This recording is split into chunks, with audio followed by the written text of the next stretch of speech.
Gajah Mada, Yogyakarta, Indonesia.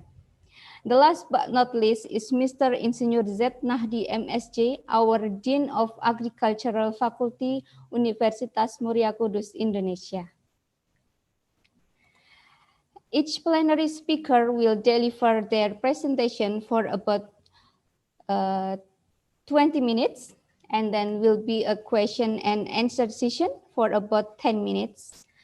After all the plenary speakers have delivered their presentation, we will have a parallel session with 5 presenters with an interesting topic. So, ladies and gentlemen, before the presentation start, I would like to inform you that after the presentation of each plenary speaker will be a question and answer session. So for the participant, if you have a question, you could please write down your question on the chat room meeting or comment on a YouTube account. So I have a little bit explain, I tend to confirm about this conference.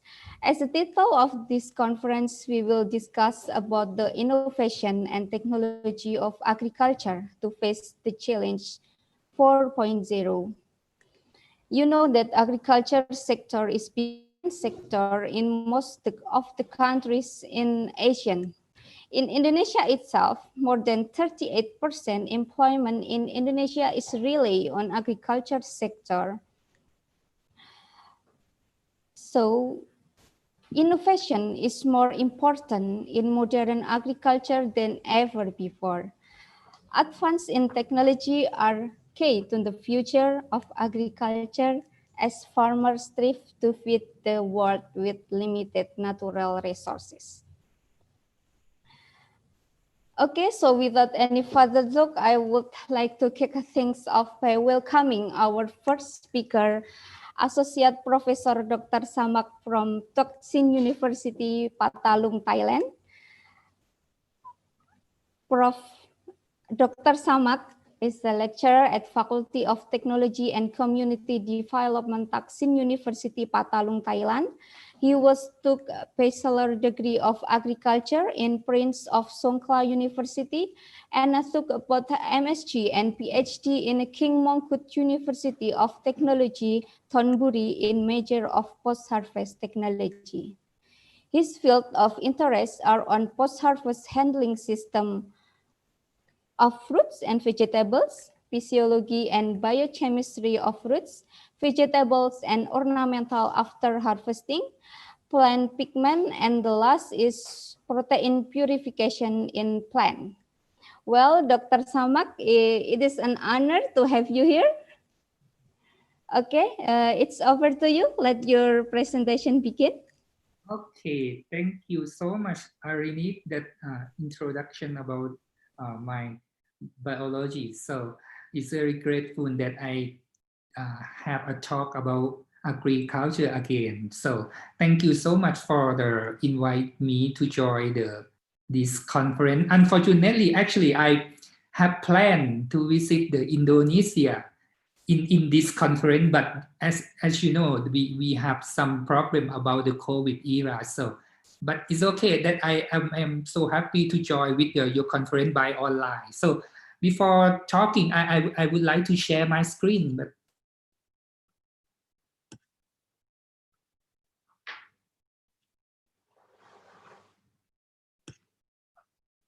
okay, so everyone can see my PowerPoint? Yes, your PowerPoint is okay. good. Okay, I can see. I would like to start my presentation. As you know, we are the 4.5, we are the 4.0 era. That's about we have to use the agri-technology and the innovation to the farmer. So that's why we have to adapt everything.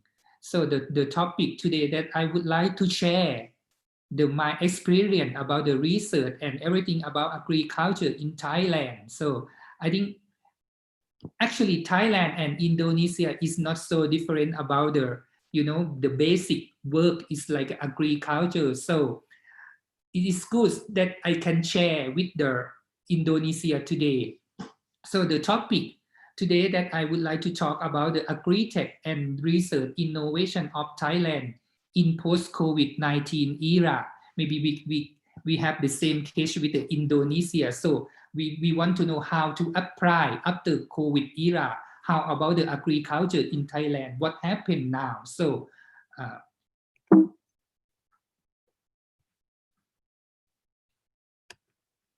So actually, I would like to talk about the situation right now because in Thailand, the Thai government, they have the policy about the establishment of the agri-tech, the innovation center, every province. Because Thailand, we have the 77 province in Thailand, and they have the policy, the establish this center. So we call the AIC, Agri-tech and Innovation Center. Especially right now, my university is located in the Patalung province, the southern of Thailand. So that's why we have this center about the research innovation center in the Patalung. So I would like to share actually the Ministry of Agriculture and Cooperative, we have the collaboration with the Thaksin University and establish the new center. So the aim of this center, we try to provide the knowledge, we try to transfer the innovation to the farmer. Especially, I would like to show about in the university right now, we have the Faculty of Agriculture, maybe same with the University of the Maria Kudus. We have the center about the innovation unit. We have the agro industry and processing development units. So actually, we have a lot of the research innovation from university, but we try to use this knowledge, this basic knowledge or the innovation transfer to the farmer, especially in the Patalung province. So that's why I would like to share. The first that we show like the knowledge and transfer consultant, actually we have a lot of the production research, the processing research, because we have the faculty of agro industry. So that's why we can transfer the basic knowledge and innovation from the agricultural chain to the farmer. Not only the production, not only the harvest, but we transfer about the agri-business, because the farmer, they have a weak point about the marketing. They can produce, but they cannot sell. So that's why we have to transfer about the agri-business, especially the business model canvas for the example.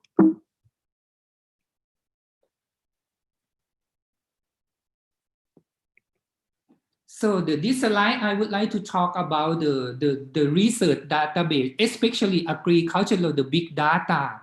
In the Patalong province, we have a lot of the government office, such as about the Patalong Provincial Agricultural Extension Office. We have the research center, we have the university, we have the farmer, but all about data is distributed each of the institute, but we have to collect the data to pull up in the university by this center, because I think agricultural big data is very important to predict when you need to produce something or when you need to sell something about the agricultural commodity. So that's why we have to collect and make a big data in about agriculture, fishery, plants or animal or livestock, anything we have to make in the digital knowledge. So that's why we want to make about agreement in the Patalung province right now.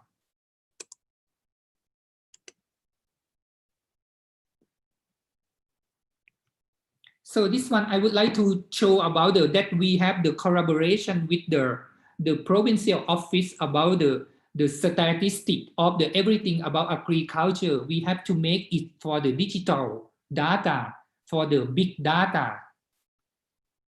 Also this one I would like to show you about, we have to set up to establish about the smart farmer model, because actually the Patalung province, we have, this is the place for the agriculture, and we have the smart agriculture a lot. They have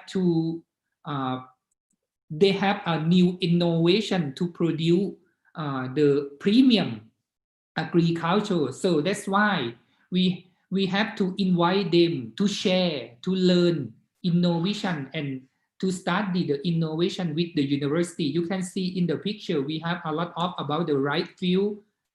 This one, the organic rice in the Patharung, the premium papaya, or the so on. So that's why we have to take them to be a smart farmer model.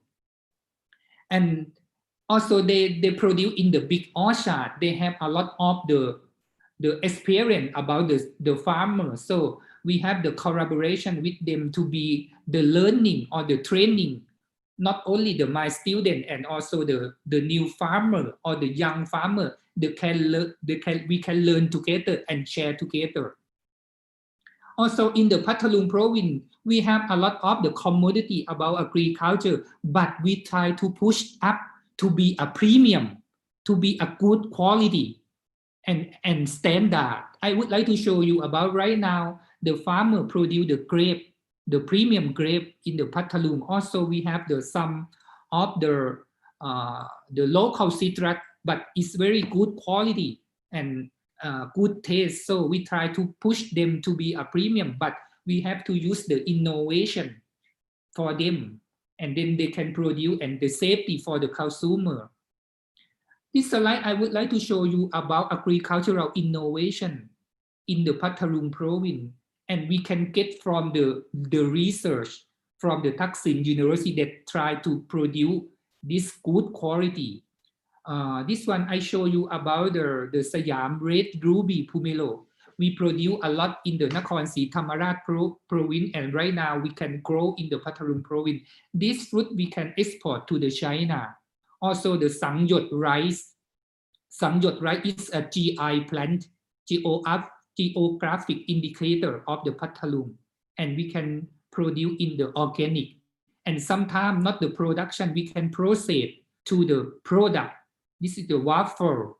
This is the rice percentage is made from the Sangyot, right? Even though the lipstick, cosmetic, soap, they made from they process from the Sangyot, right? This is the product that the farmer can produce.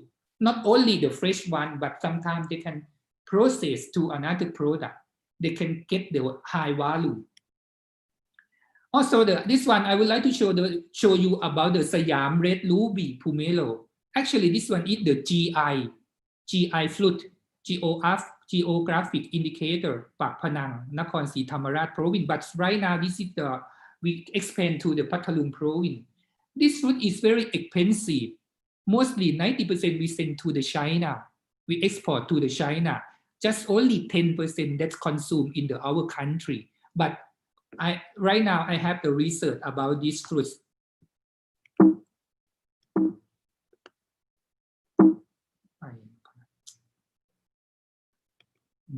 This one, why we have to use the research. The research is very important to get the new knowledge. You can see in about this fruit, we can know about the pulp, what inside, because this pulp is the red color of this cultivar. But what is the red color? Is it the lycopene? So that's why this pomelo, it is the functional fruit.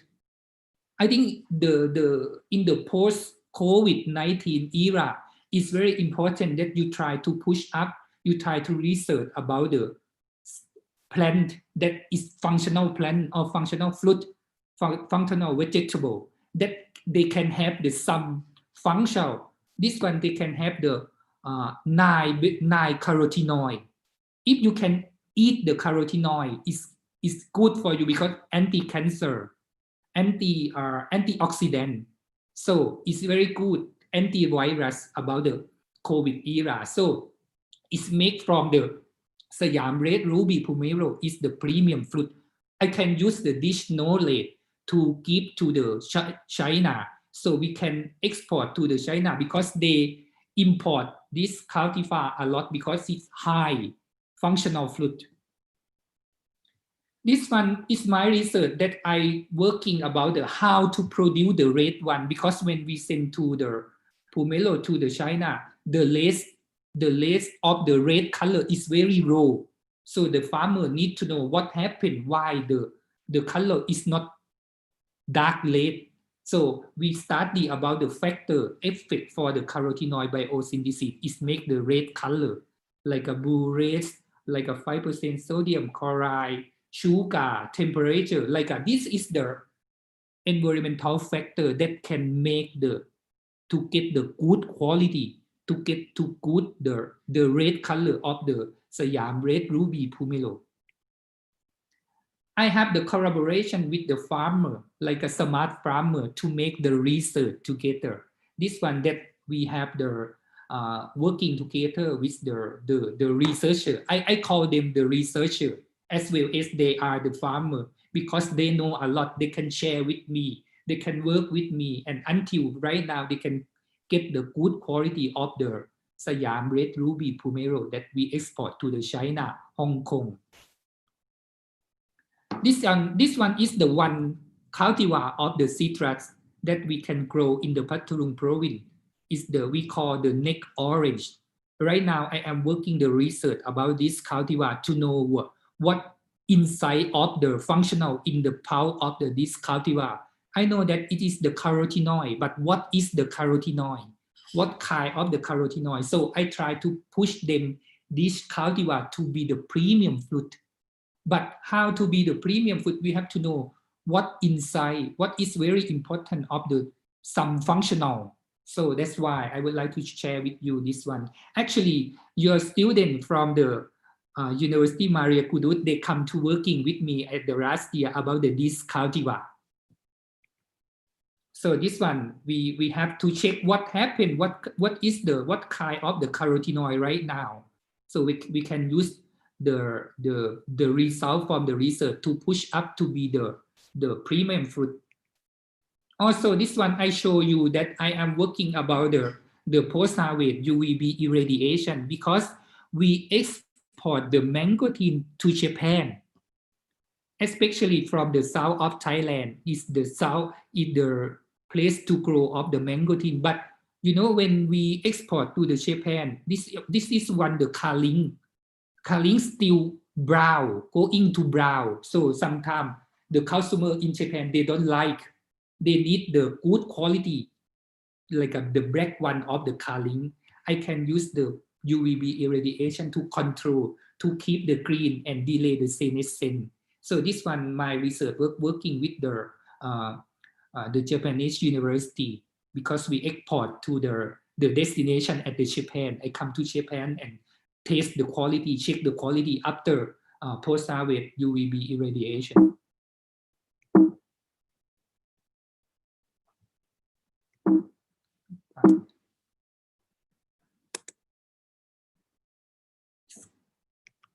Okay, this one already. Another treatment that I use before this time I used the UVB treatment, but this one I use the electrostatic atomized water particle.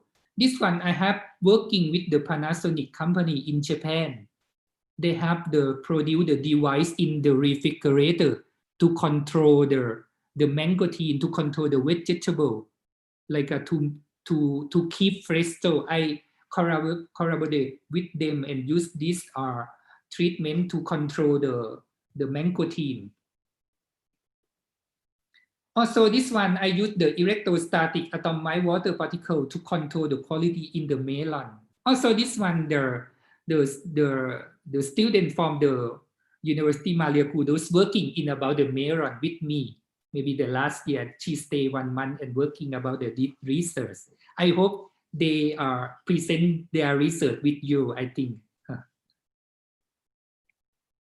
Also, this one from the work of the university student from the University Maria Kudus. Also, they're working in about the somjuk, the local system, and this one the result from them. I will show you that's how to keep the green color, because especially this cultivar should be keep the green color, not the yellow color. So that's why I want to find the treatment how to control the quality. This one my work working in the lamb fruit. I use the heat treatment to control, to keep the green color in the heat treatment, like a hot water 15 minutes degrees Celsius for 5 minutes, control the post-harvest quality in lamb. Also, I working about the lotus flower in Thailand because Thailand, we are the Buddhist country. We use this lotus to respect the monk in the morning, to respect to the Buddhist. So that's why we grow a lot about the lotus. So I working about in the lotus and compare like to know the molecular phylogeny. So we grow a lot in the Patalung province about this flower. Yes, I try to use the ethyl sachet, some chemical to keep to delay the senescence of the cut lotus flower. This is my research. This one I would like to show you in the Patalung. We have a lot of about the research innovation. This one we try to transfer to make the fertilizer, the organic fertilizer to the farmer from the biomass. This one we have the Department of the Fishery. They try to develop the fish pellet to the farmer. This one also. This one is the fish pellet. The low-cost fish pellet, and we transfer the innovation to the farmer. It's not expensive. This one I would like to show you about the catfish product in the Patalung. This one we have the collaboration with the university, Thaksin University, the Patalung Provincial, and also the farmer to research together to value added to the spot catfish product in the Patalung to be the premium fish. Also, we have breeding the ornamental hen in the Patalung. It's very expensive about the ornamental hen. Not for eat, just only the decoration. But it's very expensive to get the good breeding for them.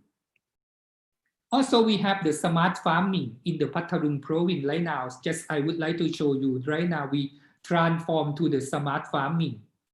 We have the collaboration with the company in the south of Thailand. We try to use drone for agriculture. We have precision agriculture when we grow in the vegetable. We can use the application to control the environmental in the house. So that's why we try to transfer the agricultural technology to smart farmer.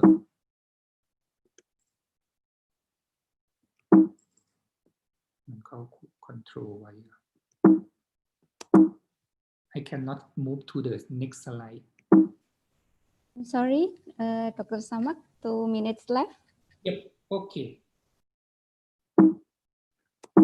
มันเลื่อนไม่ได้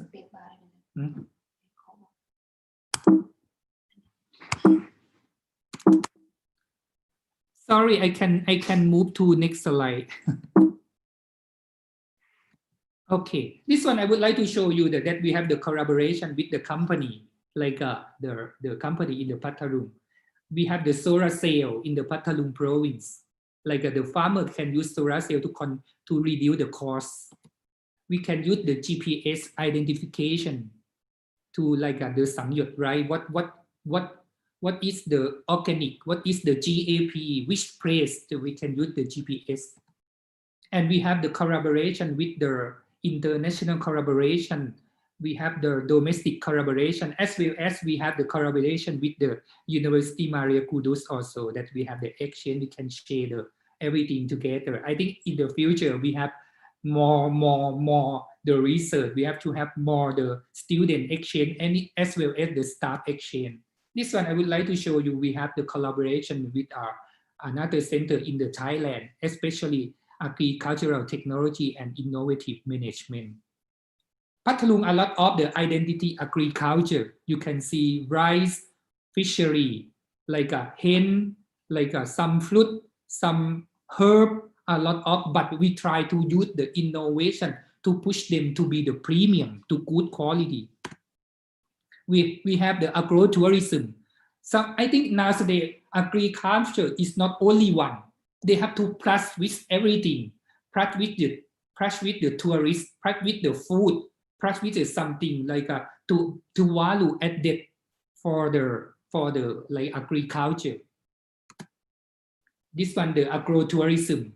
We have learning a lot. We try to find the new place for the new tourism by using agro. They have a lot of forests in the Patalung right now, a lot of the natural resources. They want to learn what inside in the forest. So that's why we have a lot of things about agri-technology. But how to get the technology we can get from the research. We have to collaboration together a lot, and then we have to transfer the innovation to the farmer. We cannot working only one. We have to working together like the provincial government, the another institute, another university, like especially the farmer, the private sector. So this is the my information that I would like to share with you with the Indonesian agriculture, so we can share together in the future. Thank you very much.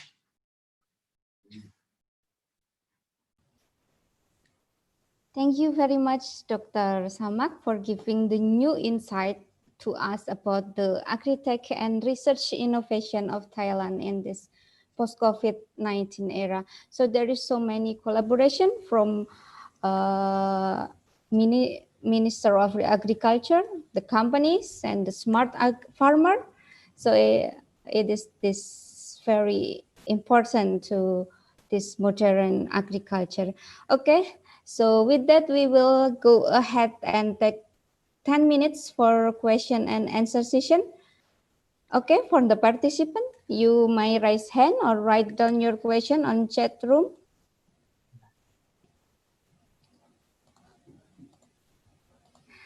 Well, it is an interesting topic, Mr. Samak. And I totally agree about the collaboration, because this is the thing that we need for make a good quality of product in agriculture and modern technology and agriculture. But I have a little bit curious about the collaboration with the farmers. Do you have some problems with the collaboration with the farmers, maybe about their mindset or something else? Yes, actually, because the policy of the government right now, especially the Minister of the Education, Minister of the Agriculture, they try to like they try to push us to solve the problem from the farmer. Like you can see now today there are a lot of research from the Taksin University to serve the farmer. So we actually is luck for me, because the Patalung province we have the Patalung province is the province about agriculture. So now today a lot of farmer they need the innovation. So we have to go to the commodity and working with them. Sometimes we have to working pass from the provincial, because provincial they provide the budget to the farmer, and university also provides the research grant working with the farmer. So we have to collaboration with like a university, the provincial government, and to the farmer, like a triangle to make it so is quite good for them to success. The policy is very important as well.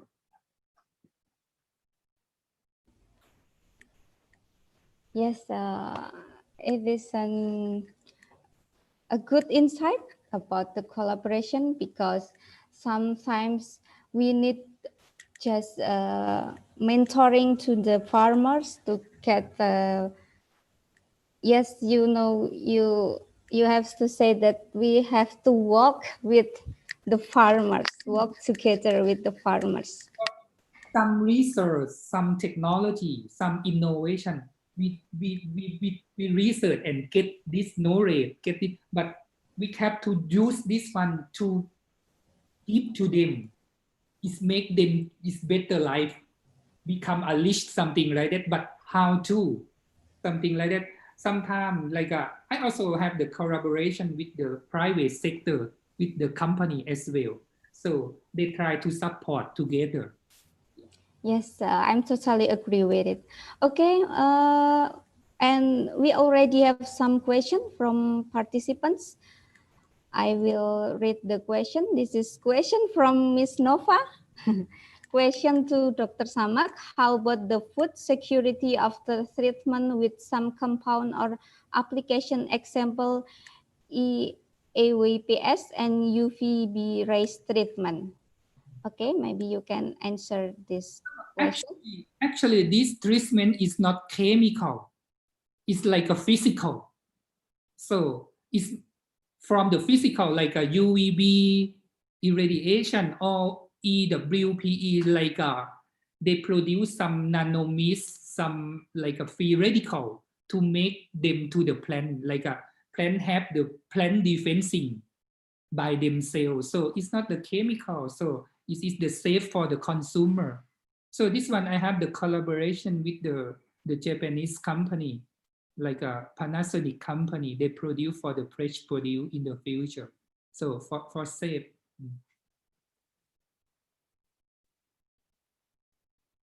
So it is safe, yeah. It is safe to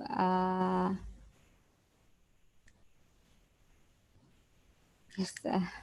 Okay, maybe the participant, you can raise your hand or write down your question on the chat room, because it is an interesting topic. Yeah, it's an interesting topic that we know that Taksin University, actually Taksin University and Universitas Muria Kudus has a deep relationship. Yes, we have you already, and I also accept 2 students from the Faculty of Agriculture.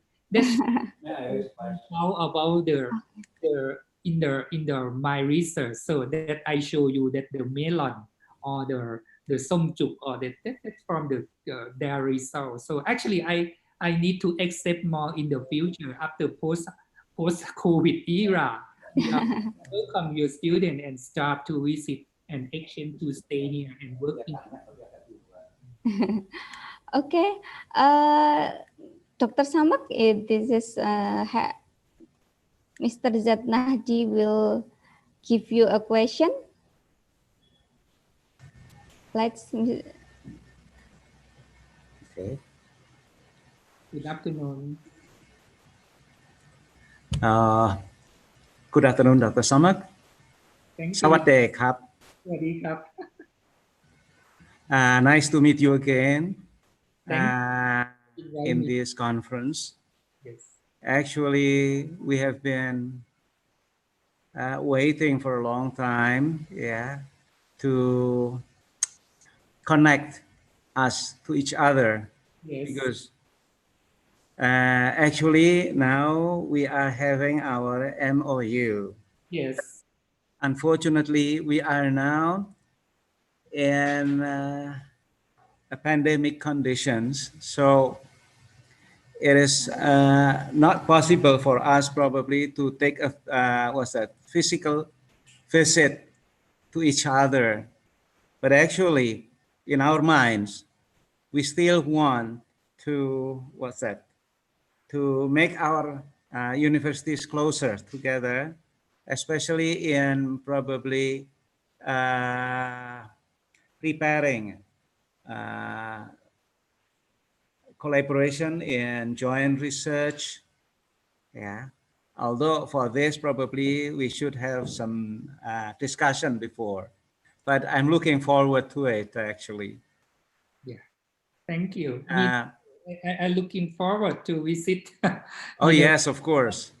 Again, and looking for your academic activity together. I think soon. Even though we can if still outbreak right now, we can make like by online or something. Yeah. We are doing the same thing even for the classes here. Most of our classes are in online system. Yeah. Only to some extent that we have laboratory classes, so the student must come to the lab. Yes. but we have strict regulation for that regarding the pandemic. And we hope that it will last soon so that we can get close together again. Thank you, Dr. Samad. Thank you. Welcome, and give me the honor to talk today. Oh yeah. Oh, okay. Also, Marika to Dr. Pichana. Yeah. I will tell. I will tell.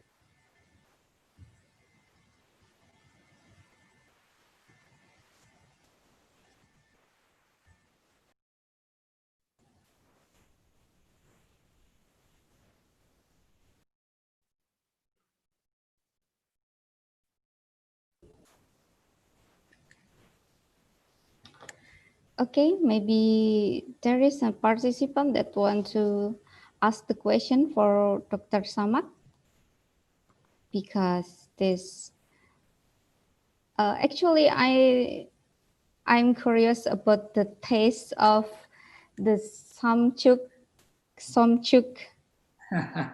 Yes, because it must be so good. Okay, one of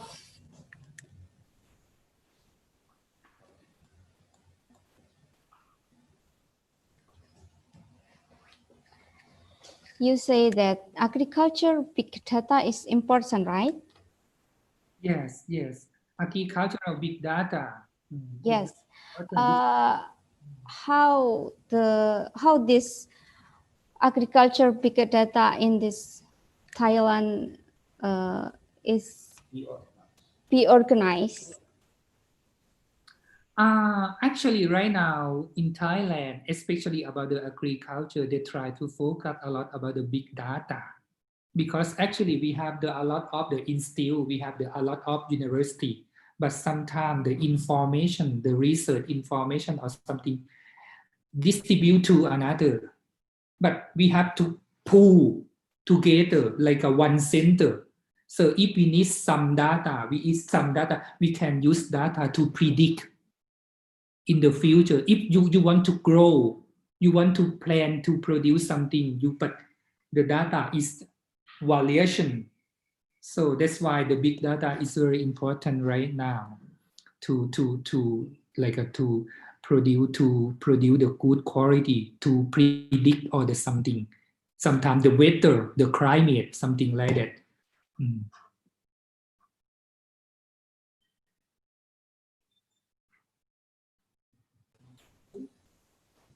Yes. Maybe if I can summarize the presentation and discussion of Dr. Samak is we need to collaboration from all the aspects, such as the farmers, the minister, and the company, so we can have innovative agriculture technologies. Yes. Okay. Thank you, Dr. Samak. Thank you Thank you so much.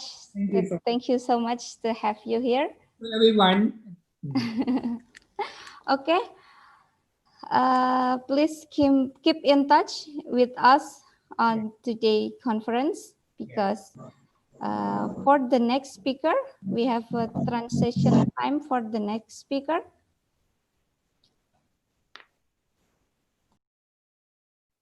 อ่านอีกทีนึงนะบางทีมันจะมีคำผิดคำถูกอาจารย์ตีเรื่องวิวัฒน์มากอะไร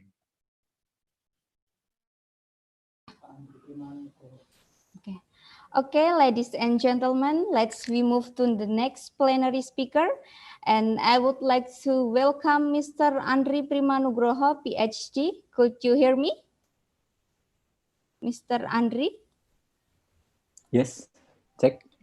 Okay, check. Can you hear my voice? Yes, it's very clear. Okay. Okay. Let me read the bio. Mr. Andri recently is a lecturer in Department of Agricultural and Biosystem Engineering, Faculty of Agricultural Technology, Yogyakarta, Indonesia. He took a bachelor degree of agricultural technology in Universitas Gadjah Mada and took a PhD at Kyushu University, Japan for major agricultural informatics.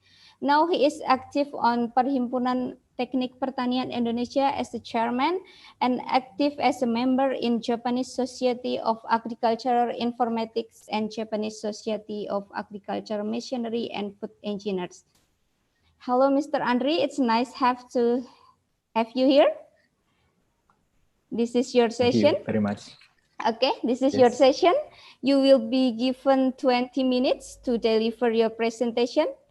So for the participant, if you have a question, you can write down your question on the chat room meeting or comment on a YouTube account. Mr. Andri,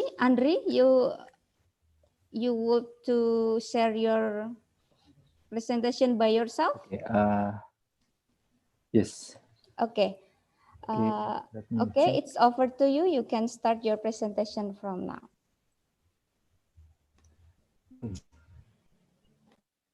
Okay. It's now presented in your screen now, my presentation.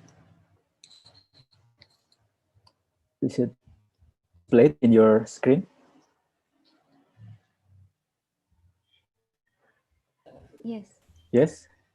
Yes. Okay. Thank you very much for the introduction, Ms. Chairman. Actually, good afternoon, ladies and gentlemen. Assalamualaikum warahmatullahi wabarakatuh. It's an honor to be here, to be invited as a plenary speaker to share our works, especially in my topics about smart agriculture. Today, I would like to deliver a presentation entitled The Smart Agriculture, Appropriate Adaptation of Precision Agricultural Technology for Improving Agriculture Production in Tropics. So if you hear some music outside, I'm really sorry. This is now in Indonesia, like how to say, hajatan nearby my house. So I'm really sorry. I cannot cannot make this clear. So yeah, yeah. This is my CV, and this is the agriculture production in Indonesia. I will share some data. And this is one of the motivation that I studied now. Indonesia is a country with the largest area, with land area about maybe 1.9 million and 2,000 million land territory, and the contribution on the agriculture is about 13.4 total GDP. So it means that the agricultural sector is the important things in Indonesian agriculture. And this is the current situation in Indonesia. We have to care about the food self-sufficiency factors in Indonesia. There are three main indicators that we have to care. First is the availability. The second one is affordability. And the third one is food utilization. As you can see in the figure, it's from 2009 and now is related about the three provinces with the self-sufficiency in Yogyakarta, Gorontalo, Kalimantan. But the other province in the red and orange one is the Papua Barat and Maluku. There are some problems regarding to the agriculture production that we have to care and we have to maintain in the future. This is some challenge about the agriculture production in Indonesia, according to Muldoko, the HKTI chair in 2020. So the first is the land ownership, the problem. The second one is the capital aspect. It means that the limited working capital for the agro sector. And the third one is the agricultural management. As we know, the weak farmer management in managing their business in order to get profit, it's still rare.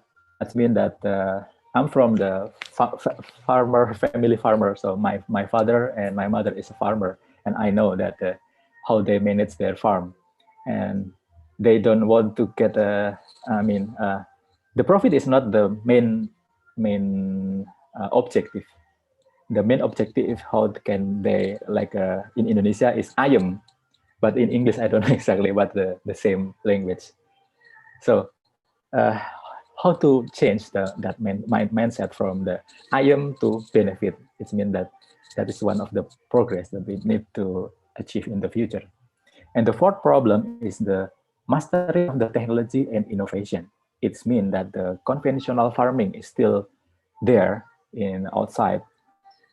The farmers still use the intuition, how to call intuition, is like a feeling, how they manage the water, how they manage the fertilizer, the time they need to plant, cultivate, and then harvest.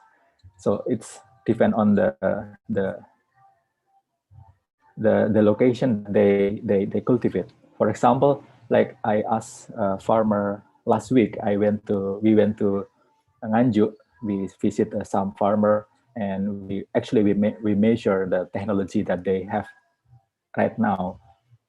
Do you have a idea how to manage the farmer? They said that I only follow my feeling, like, okay, but the feeling maybe if the older farmer, they already have the experience for the long term, but for the younger, maybe this problem. So the mastery of the technology and innovation is also one of the important things. The fifth one is the post-harvest handling. Yeah, this is one of the important factor that we have to uh, take care in the agricultural sector. So from these five of the problem, we formulate in the future, we consider about the agriculture 4.0. The agriculture 4.0, it means that we have to change the mind of the people at first. It means that how can they make a agriculture production efficient by adopting the precision agriculture is one of the technique, the method, the concept that we can use in the implementation for effective and efficient production. There are several technology or key technology that we have to master. For example, in the land ownership and also the five problem is, for example, city farming, hydroponics, vertical farming, crowdfunding, agri-management, IoT, big data, as mentioned by Dr. Sam in the previous presentation. It also mentioned here, AI, artificial intelligence, knowledge management, and also the post-harvest, there are several technologies such as dryer, freezer, and also policy by the government. Yeah, for talking about the technology, there are many technology that we can adopt for the agriculture, but the problem is what kind of technology is suitable for our farmer right now? And the main challenge is how to change the new mind for the farmer. I mean the human face. So this is approach in agriculture. We call the precision agriculture is a farm management concept based on the observing, measuring, and responding to the and intra variability of the crops.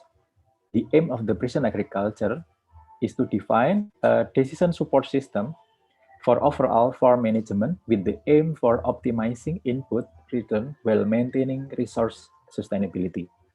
Yeah, actually, as you can see in the figure in the right hand, farmer in the central of the process, they manage all the process and they know everything in the process by data. The feeling is also can be used, but the decision actually is supported by data.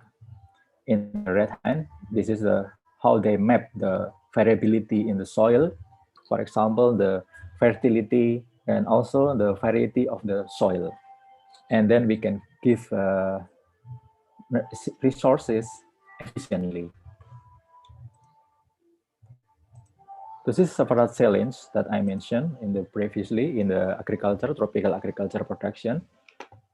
Actually, the opportunities of the tropical climates. We have maybe year sunlight through year. So this is one of the good things comparing with the four season countries. For example, in Japan or Korea, they need to use additional light or air conditioner for cultivating inside greenhouse. But here, no, we only took outside is no problem. The second one, we have much labor that we need to manage. And the challenge is the limited natural resources, tools, and also knowledge in the adoption of the new technology. So we formulate our appropriate adaptation of PA into 4 stages. First, we have to linkage the wisdom farmer with the technology platform. It means that the technology based on the knowledge that already have by farmer. The second one, the new technology as complement of the conventional method. That the conventional method improved by the technology, not replace. That is the second step. The third one is improvement of the farmer management skill through data science and the accumulated knowledge. The combination between the local knowledge and the use of technology, it means they adopt new technology. They year by year, day by day, they will experience how to use technology for day-to-day activity. So this is the new knowledge that might be useful in order to the transfer knowledge for the successor, the young farmer, for example. The fourth one, encourage the farmer by fostering the knowledge to adopt the modern agriculture. So the end the stage is they will adopt the modern agriculture, the use of technology, and also still retain the local wisdom. So in our presentation, the objective of this study, we want to introduce the state of the art of the implementation of appropriate PA in tropical agricultural production in Indonesia, especially that already done in our laboratory in Universitas Gadjah Mada. So the framework for the technology we have developed is based on these two kind of paradigm. First, the revolutionary industrial revolution 4.0 and also society 5.0.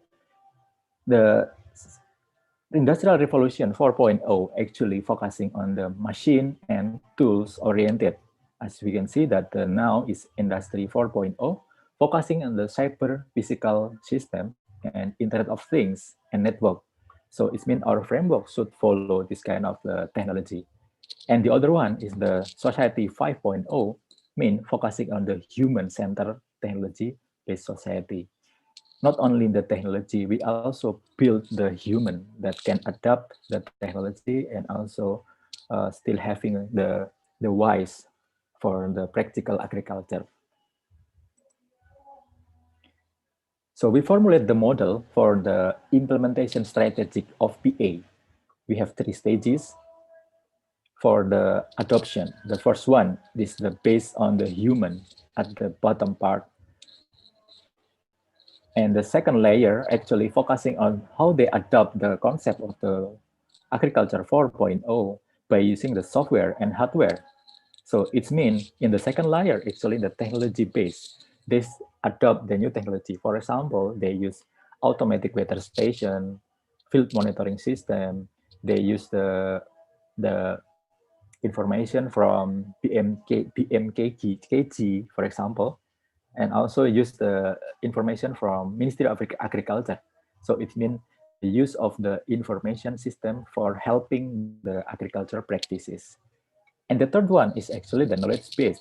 Mean in the organization, they use knowledge to help to share the knowledge they already have by using the adoption technology for helping the community as well.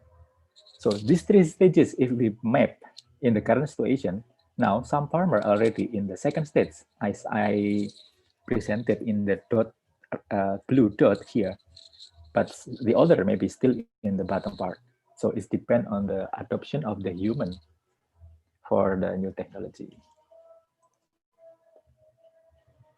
So in the PA, there are many kind of technology that we can introduce in the input one and the process and also the output. But the technology follow this one, for example, the positioning system, sensing system, soil environment, plant crop, and so on. In the process of the PA, we have information management. expert system, and also decision support. Here, the knowledge of the agronomy, crop management, plant science is important as the center of the process. In the output process, mostly for the precise application, there are several technology such as virtual rates technology, virtual rate application, and also robotic in advance. So for the adoption of the very large technology from input to output, we have the knowledge management actually for a human to support the human knowledge.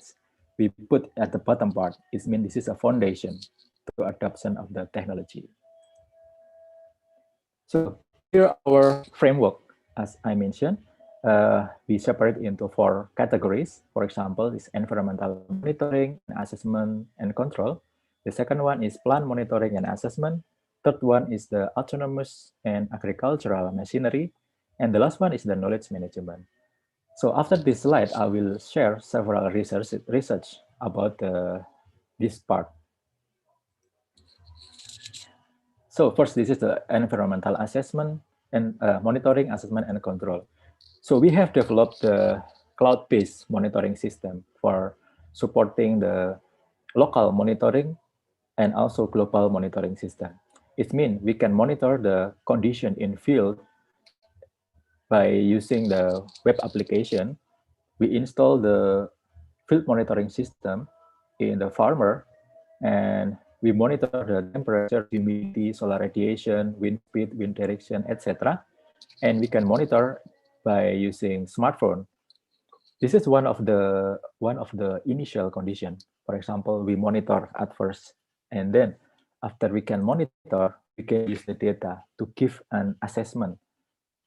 For example, we built a model for estimating the reference evapotranspiration based on the collected data using the Penman-mounted model, and we can estimate the real-time reference evapotranspiration.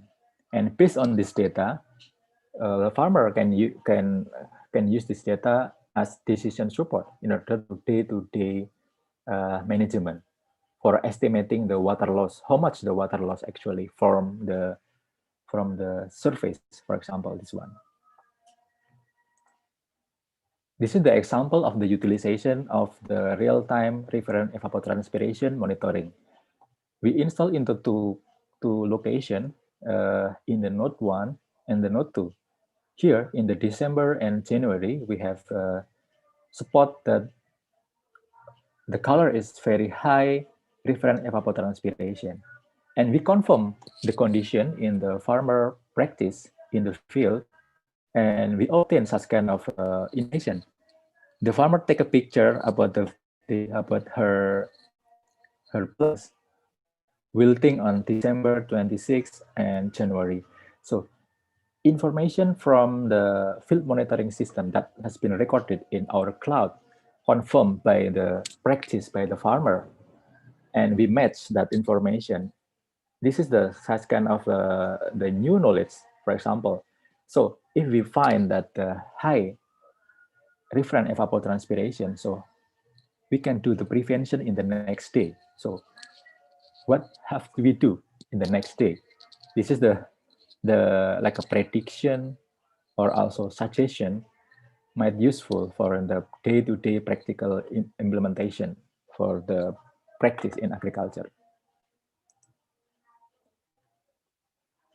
This is also we create the short-term evapotranspiration forecasting model to support the open field cultivation in tropics. As I mentioned in the previous slide, for example, now in the 7 a.m. in the morning, if we get the data about how much the water will lose during a day, for example, we have this predicted data and the actual data. So during this day activity, maybe farmer can manage their for example, the cover or irrigation or another activity that can manage or saving the plant from the high evapotranspiration rate that might have the broken of the plants. So the prevention might be taken to take care of the plants. The other one is this irrigation. The next step, if we know that, oh, we need some action, so we can use the data, for example, the climatological data from the field monitoring system, combining with soil moisture sensor, we can give appropriate water for saving, water saving, and also give the enough water for the during cultivation. As we know that the water is also important, and also if there are too much is also a problem for the aeration and also during growth of the plants. So this is another story. We sometimes install our field monitoring system in outside area that they don't have a signal for connecting the local system to the cloud. So we try to develop the LoRa technology. It means that long range, low power that can connect the network from the remote area to the network with the signal. So we can manage our farm remotely by using our developed remote environmental monitoring framework. This one is the example of the nodes we have developed, the gateway node and also the sensor node. The other application is this one is for mushroom environmental monitoring and control based on mesh sensor network for mushroom cultivation. Yeah, some problem in the mushroom room cultivation is we have to measure the environmental in every stages and every height in the self.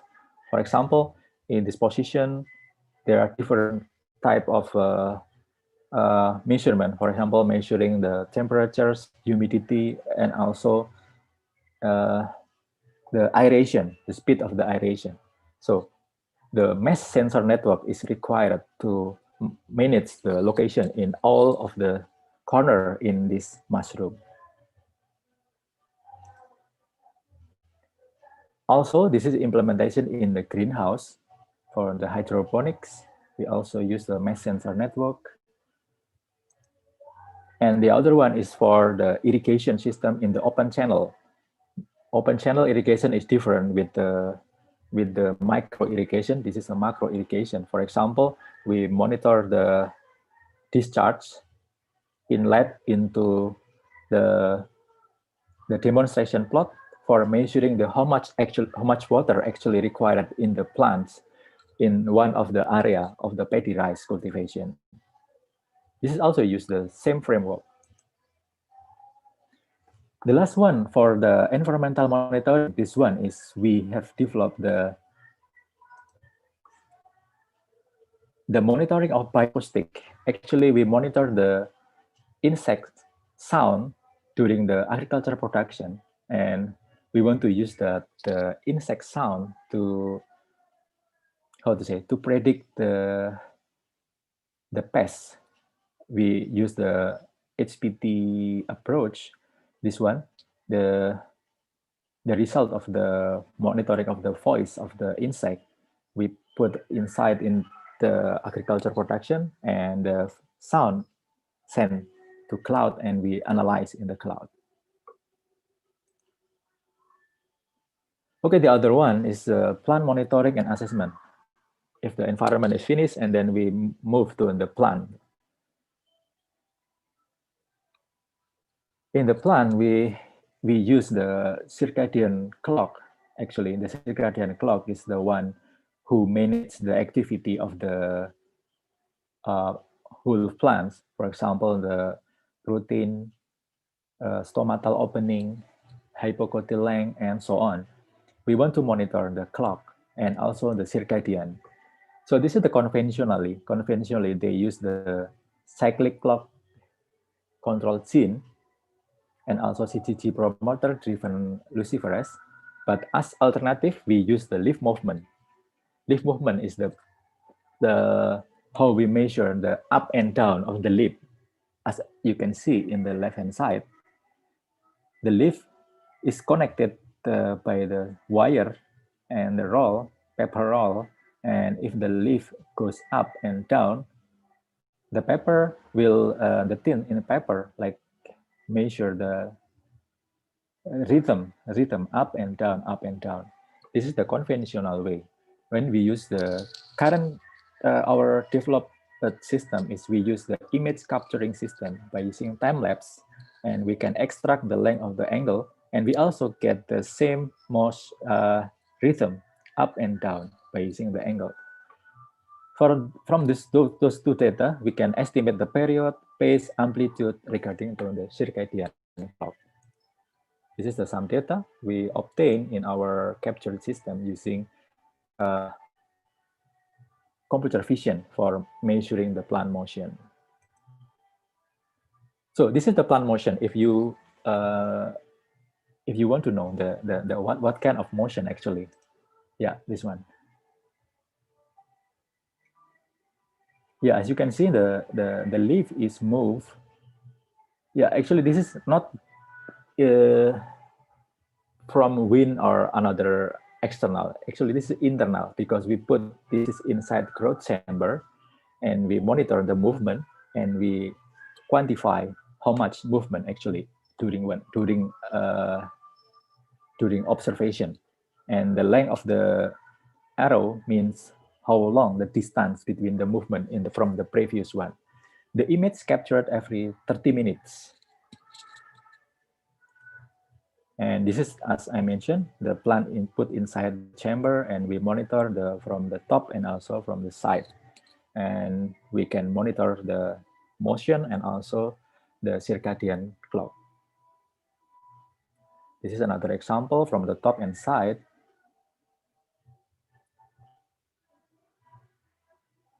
So the movement is related to the activity inside the plant.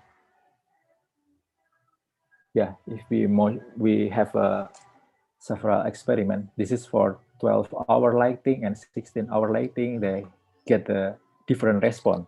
It means that the motion actually is depending on the external, for example, the light intensity and also the problem inside in the plant.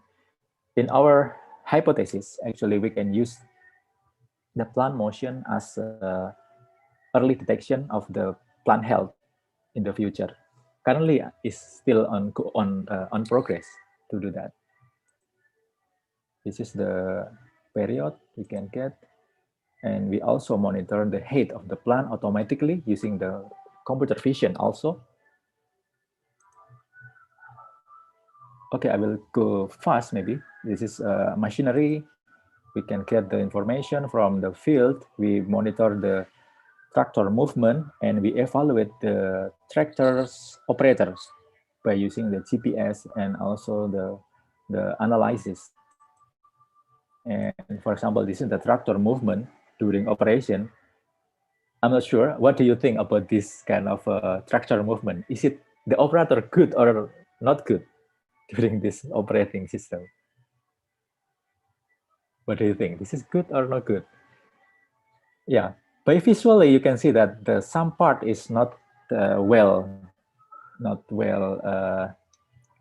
tillaged. So we can use this one for evaluation for the agriculture tillage. So this is my last part about the knowledge management. Especially this is based on the human. How can we manage the human knowledge during the application of PA? Yes, this is a pyramid of the DIKW, for example, data, information, knowledge, and wisdom. Actually, we in here the knowledge. How can we manage data, information into knowledge into our center of knowledge? The center of knowledge actually based on the web application that might be read by people. They read the people in getting some information, knowledge like how, for example, how to well deal it, how to manage our farm. And if they don't get such information, they can give a feedback or any discussion. This is one of the cycle of the knowledge. If they have new idea, and they will took back into the center of knowledge.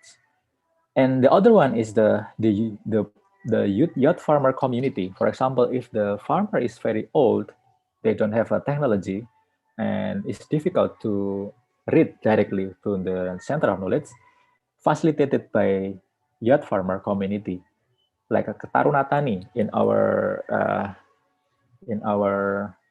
I mean the village. We have a Taruna Tani to help adaptation of this technology. They can summarizing new knowledge and share to the farmer. For example, the kelompok tani by using the WhatsApp or another social media, or directly in the meeting, in the kelompok tani meeting. So this is our we use the knowledge management. For example, the establishment of the Agro-Techno Edu Park in Sriharjo, Kecamatan Imogiri, Kabupaten Bantul. This is the one of the example of implementation of knowledge management in village for helping the agriculture practice. Okay, last, this is my... This is 1 minute left. Yes, this is my last slide. Okay. I want to read my conclusion. So the PA research has been reported during 5 years in our research group and focus not only in the effort to adopting new technology, but also the its technology dissemination. It means the technology may be no problem. Everyone can develop the technology, but the challenge is how can we disseminate the technology to the farmer level. And the second is the appropriate adaptation of PA is necessary to fit the tropical agriculture production. And the linkage the wisdom farmer to the technology platform. And the third one is the human as foundation should be managed at first, because this is the foundation of the, like we draw in the strategic implementation, humanware is the foundation. And the fourth, since adaptation of PA focus on the human, the implementation of PA on the farmer level should be accompanied by the knowledge management approach for sharing insight, experiences, compress the knowledge during the process. Yes, this is all end of my presentation. Thank you very much for your attention. If you have any comment or discussion, it would be appreciated. Thank you very much. Thank you very much, Mr. Andri, for interesting presentation about the smart agriculture and the application of agriculture technology for improving agricultural production in tropics. Okay, for the participant, you can write down your question on the chat room, or maybe you can raise your hand. This is an interesting topic about smart agriculture, because you know that in this modern agro-technology agriculture, we need improvement. We need improvement for smart agriculture. Okay, there is a question from Mr. Suhari Janto. Mr. Har, he is one of lecturer in Department of Agrotechnology, Universitas Muria Kudus. He asks, what do you think about the Kalimantan Food Estate project associated with the era 4.0? Doesn't this project endanger the environment? Okay, maybe Mr. Andri, you can answer this question directly. Okay, thank you very much, Mr. Suharyanto. Yeah, in our faculty, we also asked by the Ministry of, I'm not sure, Mr. Luhut Minister, they asked us in our faculty to join in that food estate, actually in Sumatra, but in the Kalimantan now it's already running for, I mean, maybe 1 month ago, or 2 months ago. Yeah, for the environmental issues is also one of the big things that we have to consider. The technology maybe the technology and the environment. Actually, these two kind of things that we have to consider. Yeah, in the PA concept, as I mentioned, the PA concept actually, if we apply this kind of concept, we have three kind of main topics. First is the reducing the resources, maximizing the output, and then reducing the impact to the environment. So if we apply the precision agriculture, maybe it can reduce the environmental issues. For example, the use of the fertilizer, the use of maybe the chemical part for the resources.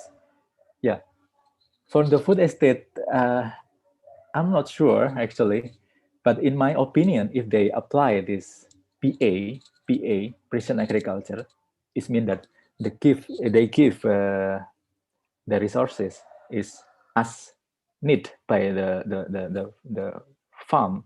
Actually, they can reduce the impact on the environment. Yeah, hopefully this answer your question.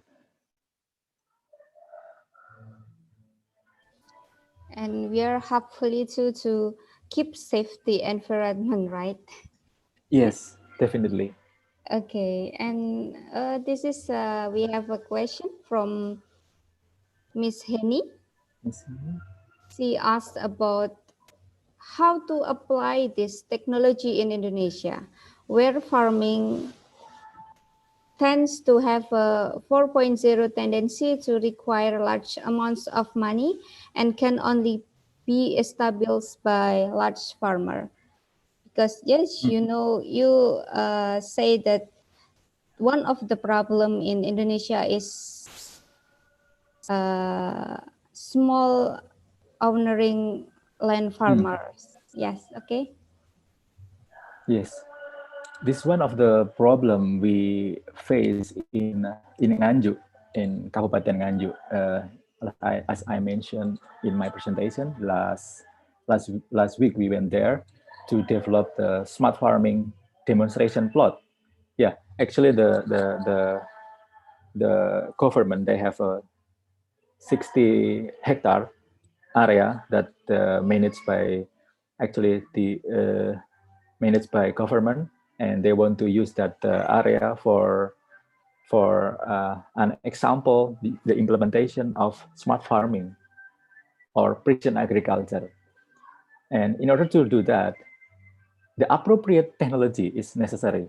The technology is not the advanced technology. It means like not the very high technology. The simple technology that the farmer can use in the practical one. So what is the technology? For example, the use of the mind of mechanization. For example, the two hand tractors, two wheels hand tractor. Actually, this is one of the application of the technology that might some people say that this is maybe every place we can find the hand tractors. But how to use hand tractor efficiently? Maybe we cannot say that everyone can do that. How can use the agricultural machinery well at first, and the second one is how they manage the machinery, and the third one maybe the organization. If the farmer only use the small scale farming, so in the Ministry of Agriculture, they suggest the corporate farming. They make a collective place, and they manage the farm, the small one, and combine into one, merge into one, and in order to make it efficient for the moving of the plants, of the tractors, and also to manage the plants. So some technology there we propose in the demonstration plot. For example, the use of weather station. The simple one is use of weather station, so we can manage the environment.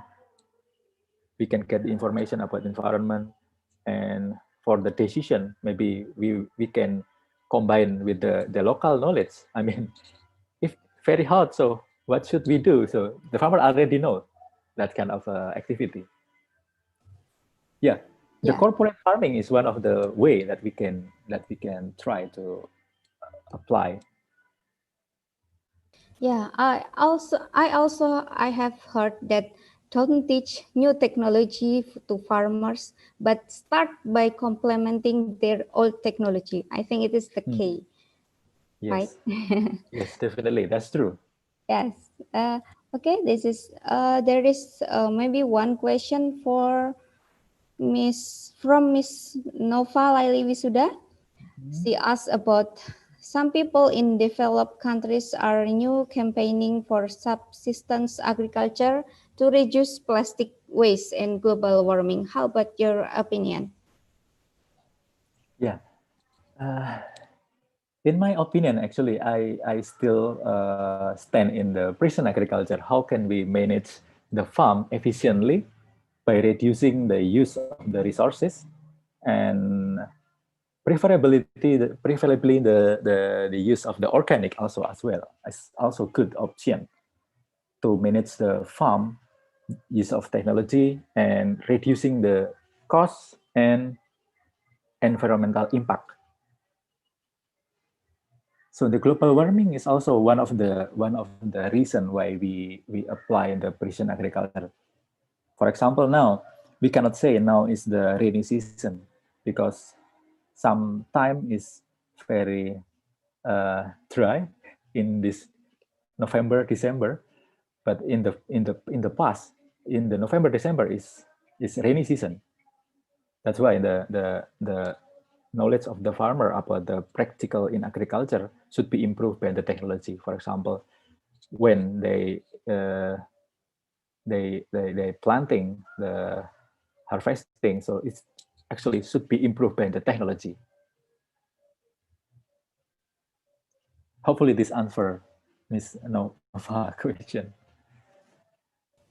Yes, this is a good answer, and this is maybe the global warming is a very long topic that if we want to talk about global warming itself, it's I think it's more than 2 hours. Okay, uh, Mr. Z Nahdi, Mr. Z Nahdi, he will ask the question.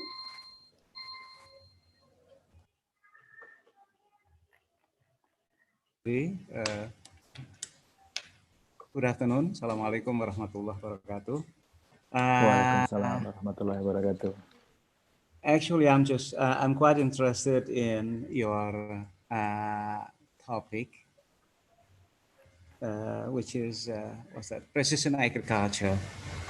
Yes. In my opinion, yeah, probably because I'm a layman on that. Yeah, I'm just wondering about.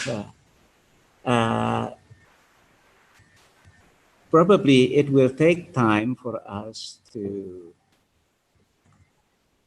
make our farmers realize this concept. So in the future, I think one of our moral tasks is that we have to educate our farmers, to make them understand about this concept. But then the second thing that I think is also important is that if we would like to change the mindset of our farmers, then probably we have to go further to compromise, because transition is not easy.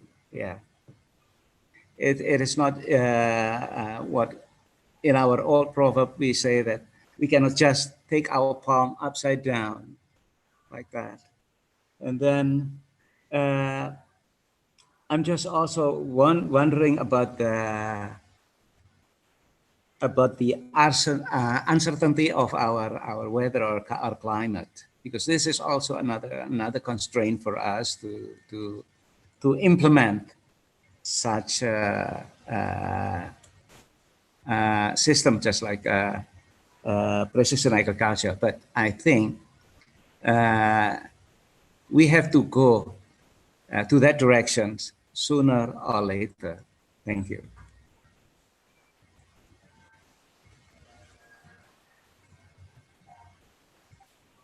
Okay. Thank you, Mr. Z. Yeah, I agree with your opinion. Yeah, as this is one of the one story when we visit the farmer in Nganjuk. Like, actually, don't teach them the technology. Actually, show them the technology. That is one of the method that we can. How can we transfer the technology? It's not by teaching them the technology, but show them the technology. It means the demonstration plot or example how the technology works and increase their productivity or the money actually that will help for the technology distribute and disseminate the technology. By giving example is one of the good idea for the technology, not by teaching. Yeah, this is one of the additional information from me. Yeah, I also totally agree with you, Mr. Andre, that we have to not to teach them, but to educate and maybe Proof. work together with Yes. to empower the farmers. Okay, thank you, Mr. Andre. Thank you for your nice presentation. Thank you for your nice presentation to have you here. So maybe you can keep in touch with us after this. After this, Mr. Zatnahdi will deliver the presentation. Okay, this is the transition time. Wait.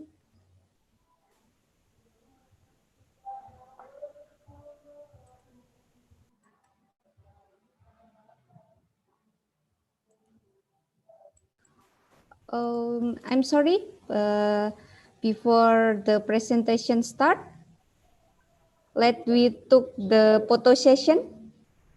All of the participants, would you like to open the camera? You can open the camera and we took the photo session with the speakers. Siapa yang ambil?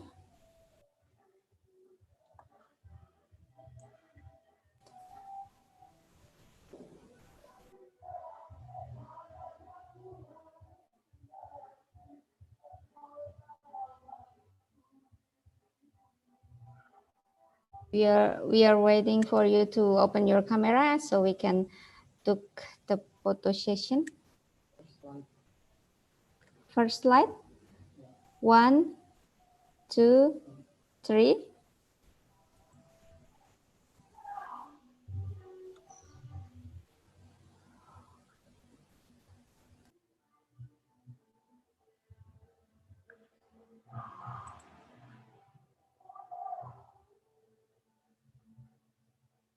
Second slide. This is for second slide. 1, 2, and 3.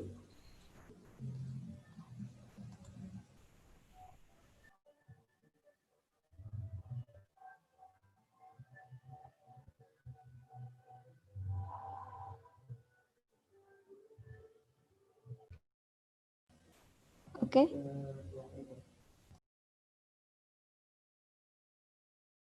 Okay, once again, thank you very much, Mr. Andre. We will move to the next speaker.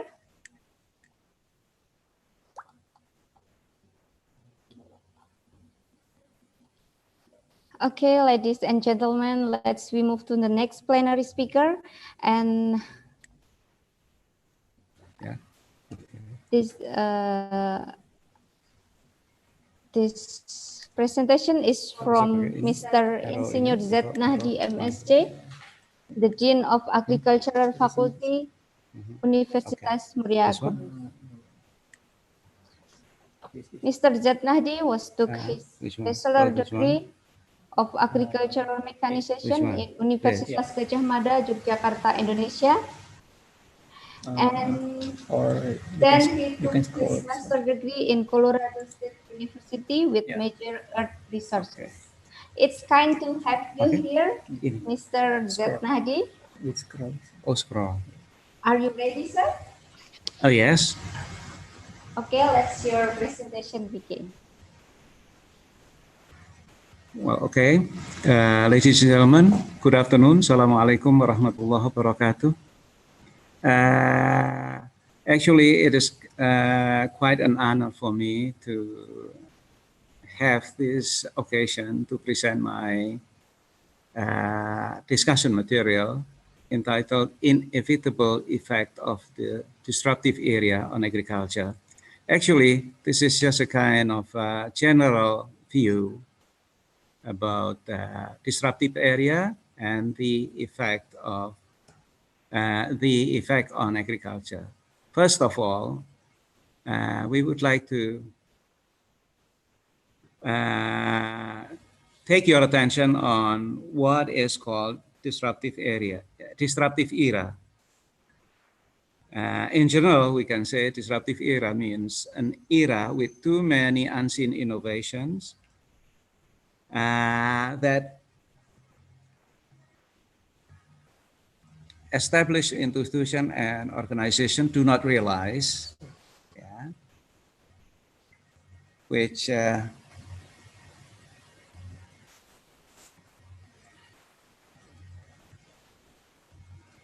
then in the future, which then disrupt or interrupt or even to some extent destroy the settled or established old systems.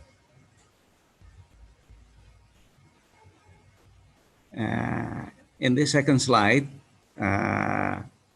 we will see about the development of agriculture, and this is actually analogous to the industrial development. So it goes from agriculture 1.0 to 4.0, and here is the specifications of these steps. So agriculture 1.0, is especially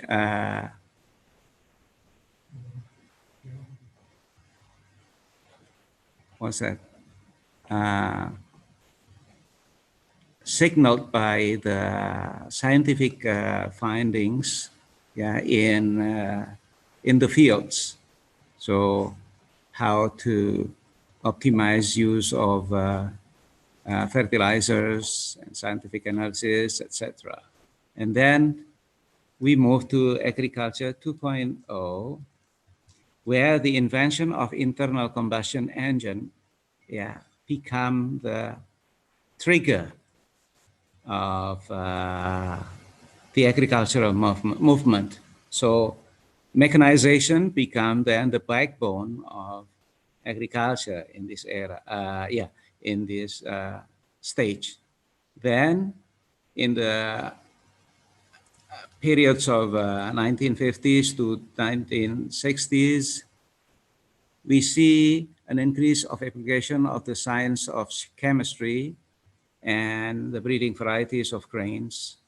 So again, here we use the scientific findings to increase the productivity of our agriculture. Then, the latest. Now we are entering the fourth agricultural revolution, in which we call in a disruptive condition. Why we say this? Because actually in this era, we have a tremendous development of IT that makes almost all aspects of our lives change drastically. For example, producers today are well aware of the need for sustainable resource management. And modern food systems face challenges for climate change, population growth, changing consumer preferences, etc. And it is different from the previous agricultural revolution, in this digital era, actually the process will be getting more or more shortened. Yeah. So we can get easier access to knowledge, to real informations. Yeah. And then we can use, what's that? Smart technology, yeah, to make our agriculture getting more efficient and effective. Then we will see about the challenges and opportunities. Yeah, here we will see there are two basic backbone of this condition. The first one is the role of information technology, and the second one is the role of creativity and innovation. So in this era, in agriculture 4.0, yeah, we should rely more to IT, and also we should not avoid the needs of creativity and innovation. Here we can see also what is the influence of IT in agricultural practices, from on-farm, off-farm, post-harvest handling, and even marketing.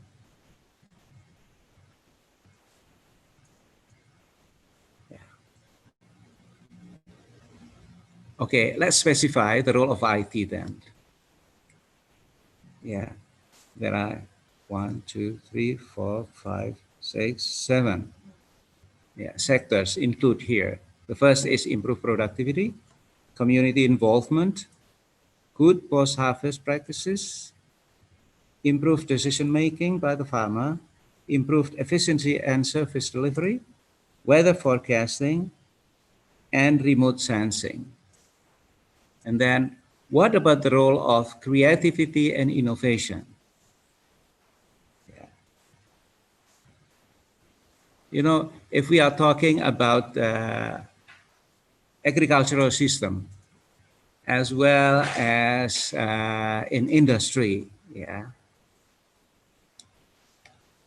we have their tools. We have there also concept.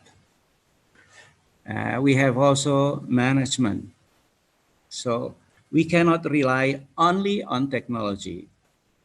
Yeah, if we are going to produce something, but we have also to think about how to use, yeah, our creativity and innovation, yeah, to make our products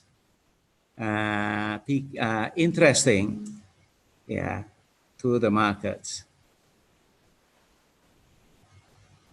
And here is probably something that we have to keep in mind. First one, that disruptive era brings fundamental changes to all kinds of human activities, including agriculture. The complexity of this era disturbs the old concept and strategies in almost all parts of agricultural practices, from the planning step until the marketing. Appropriate adaptation to the latest global atmosphere and information technology become two important keys to develop, or at least to sustain, our agricultural sector and farmers. Some people say it is vital for farmers' survival. However, current evidence also showed us that this disruptive area does not only bring us threats, it also gives us opportunities. So therefore, it is our moral task to assist and educate our farmers in improving their knowledge and ability to adapt themselves to this era, developing their creativity and innovation in on-farm and off-farm activities, including marketing, are necessary to make them ready to compete with their external competitors. To make this farmers' empowerment successful, appropriate assistance and financial support from the government and other related institutions are required. I think these are about the main points or the conclusions of our paper. And thank you for your attention. Assalamualaikum warahmatullahi wabarakatuh. Waalaikumsalam warahmatullahi wabarakatuh. Okay, thank you very much, Mr. Z. Nahdi. Now we begin to question and answer session. When we talk about the disruptive era, it will brings about the human activities, including agriculture. And now we have a question. We have already question. Mr. Tangguh, you would give the question. Let's your audio on. Okay. Thank you for this time. Assalamualaikum warahmatullahi wabarakatuh. Salam. I have a question for our presentation for Mr. Z and Mr. Andre, because so many technology we can applying for our agriculture at this time. For the presentation, Mr. Samak, Mr. Andre, and in the last is Mr. Z. And I got so many important information from that presentation, and I'm hopefully our agriculture going to the next level. And my question is, how much effective until this time the agriculture 4.0 to our agriculture, especially to our old farmer, because we know the agriculture 4.0 especially have so many amount of large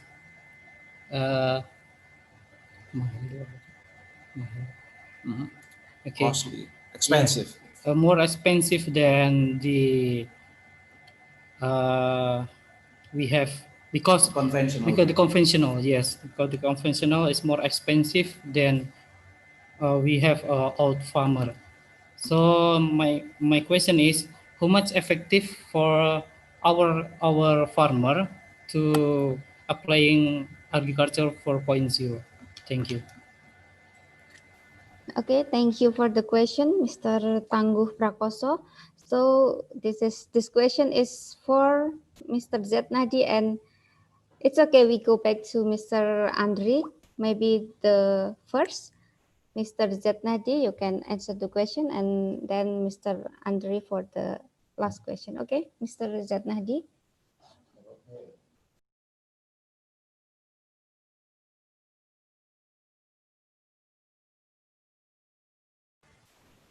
It is a good question. The question is, how effective of agriculture 4.0 for our old farmers? As we realize that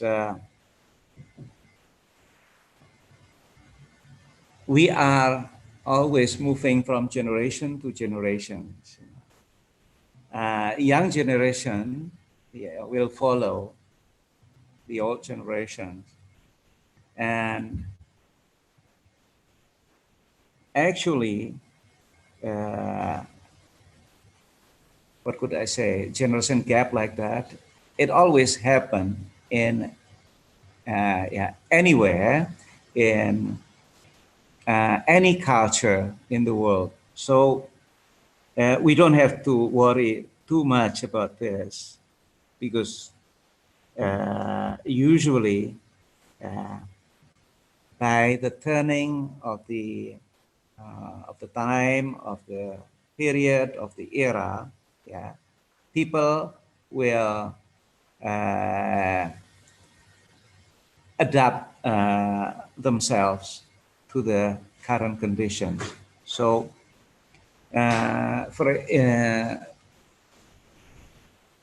what's that? For a good, simple example for this is that if we are talking about how to harvest our rice, yeah, in the field. Yeah, in the past, usually our old generation will say, "Oh, then ask as much, ask as many as laborers you can find, yeah, to do it." The question is that now working in the fields is less and less popular, especially to the younger generations. Yeah. And sometimes, if we would like to harvest, yeah, our rice field, for example, there is a lack of manpower to do it.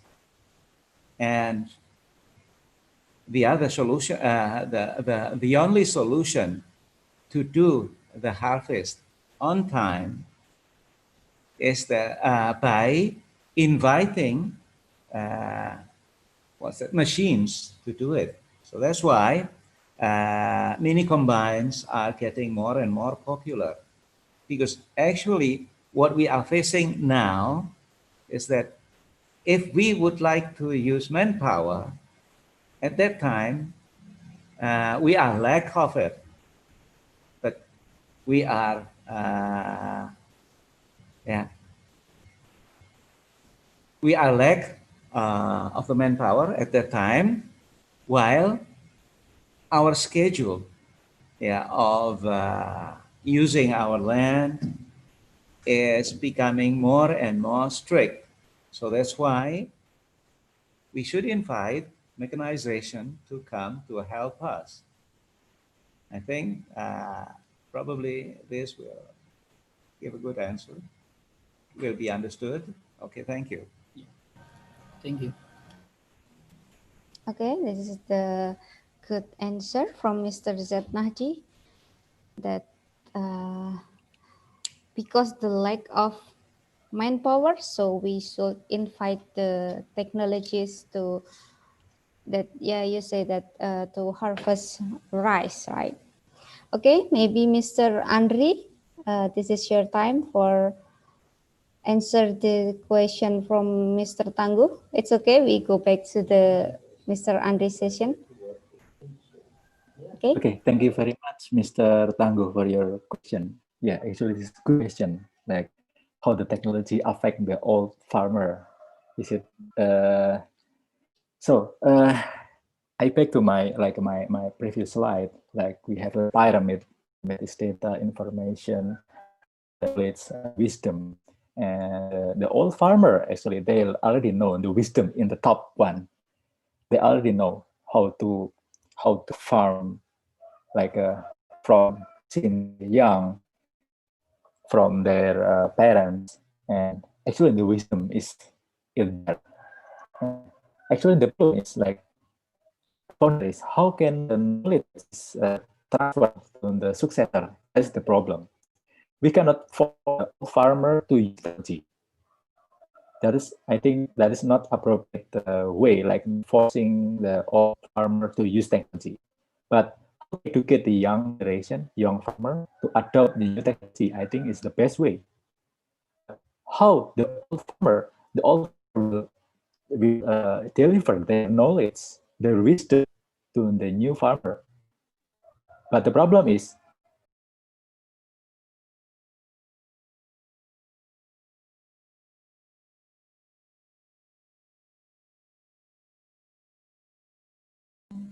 Oh, I think it is have a problem with the internet connection. Mr. Andri, have you joining us? check. Okay. Can you hear my voice? Yes, Okay. yes. Okay, let's continue. Yeah, I continue my talk. The knowledge in the old farmer, actually in the tacit knowledge, they don't have such kind of notes or about the wisdom. Actually, wisdom is in here. The tacit knowledge actually is difficult, and if we say that this is more expensive than the explicit knowledge. Explicit knowledge is they can write a book, so the old farmer can give the book to the next generation. But the problem is the tacit knowledge is only in his mind, and how can the young generation learn from the old farmer? That's why we need the knowledge management to share, like the young farmer, young generation can learn from the old, like how to practice, how they practice, and the combine the young generation combine the wisdom from the old farmer by the technology. So two kind of things that we have to merge is the local knowledge from the old farmer and the new technology as complement for the future. Yeah, that is my opinion about the how can the technology affect old farmer. Thank you very much. Thank you, Mr. Andrew. Yeah, thank you, Mr. Andri. That as you say before, that maybe the old farmers took their intuition to manage the plant harvest, the water, the fertilizer, and etc. But the young, it must be have knowledge to manage it. Okay. Maybe there is a question from other participant. You can raise your hand or write your question on the chat room.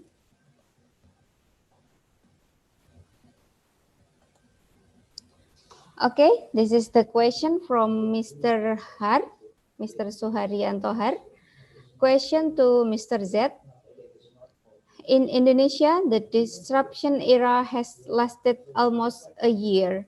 There seems to be a little influence on the performance of Indonesian agriculture. What factors do you think of this situation? Maybe Mr. Z. This is a question for you from Mr. Har. Maybe I can Read for that. Oh, yeah. Is it the question? Can you read? It's too small. Oh, okay. Okay, I will read the question once again.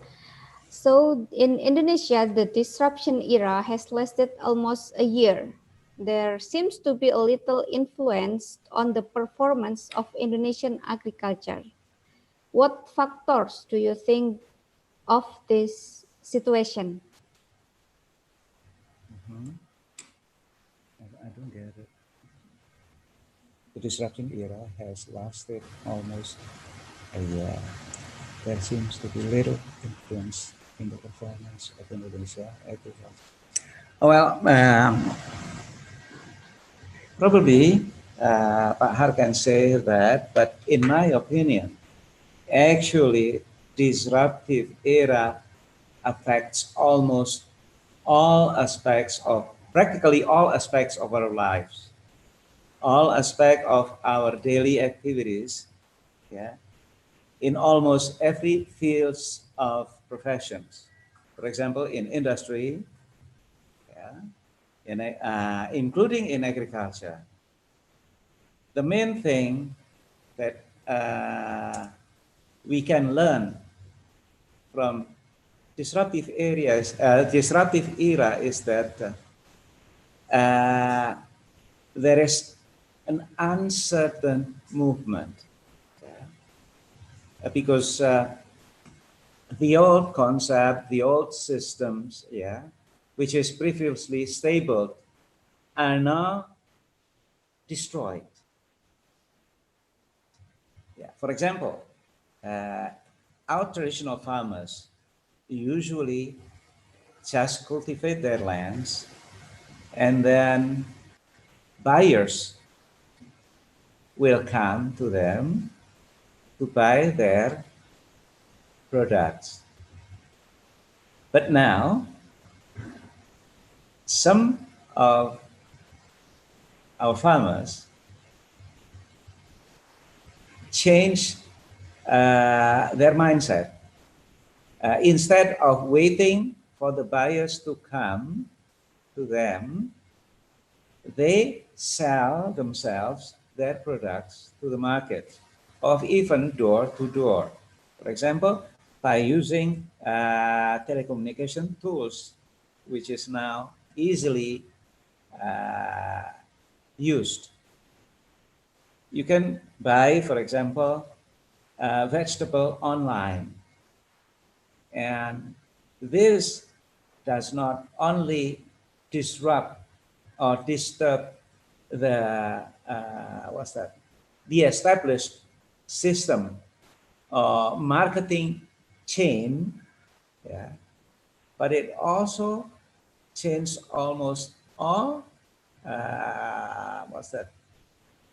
structures that we use in our daily activities, including in agricultural systems. Yeah. So if we can observe and pay good attention, yeah, we can see now that there are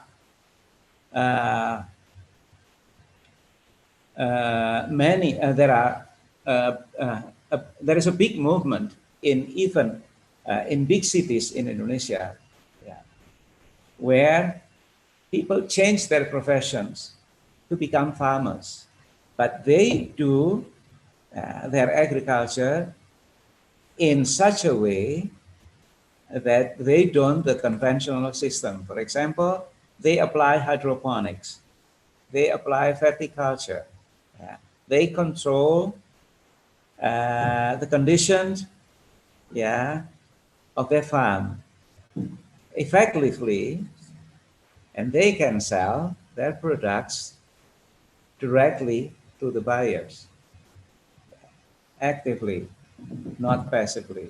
And I think this is small. These are the small examples that the characteristic of the disruptive era. So you can see how traditional markets are now not so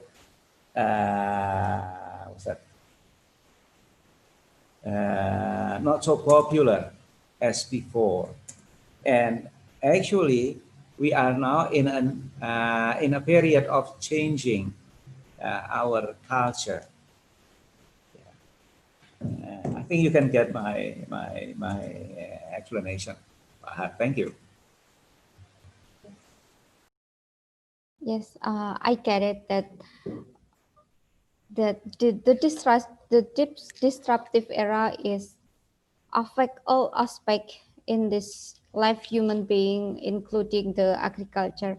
And now that in the I see at the people right now is agriculture is, I think it is agriculture itself. It's they have different mindset about agriculture. Yeah. They can plant yeah, you say hydroponic and then verticulture in their small area. Yeah, I think it's changed their mindset about agriculture, and I think it's a positive impact of disruptive era in agriculture. Okay.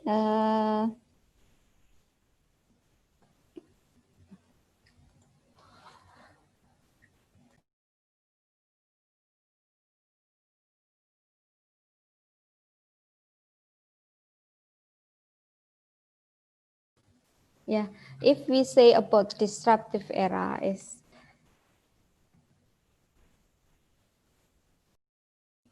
if we say about disruptive era, we say about, I think,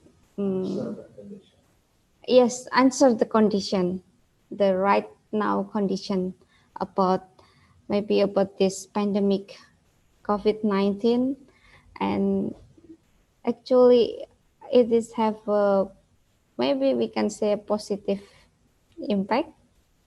Am I right? Yeah. Yes. Everything has both positive and yes, negative everything impact. has a both positive and negative impact of this disruptive era. Yes, so we have to adapt this about this situation right now.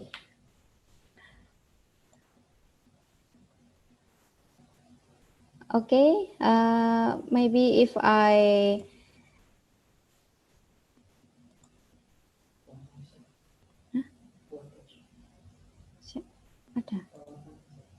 okay, maybe there is a one question for the participant. You can raise your hand maybe and say directly to our speakers. I say the participant is there is a student of Department of Agriculture Agrotechnology, Universitas Muria Kudus. There is a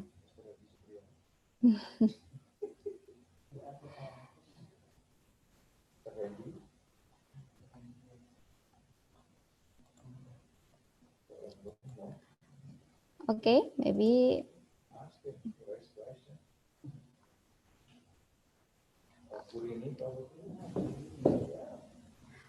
okay.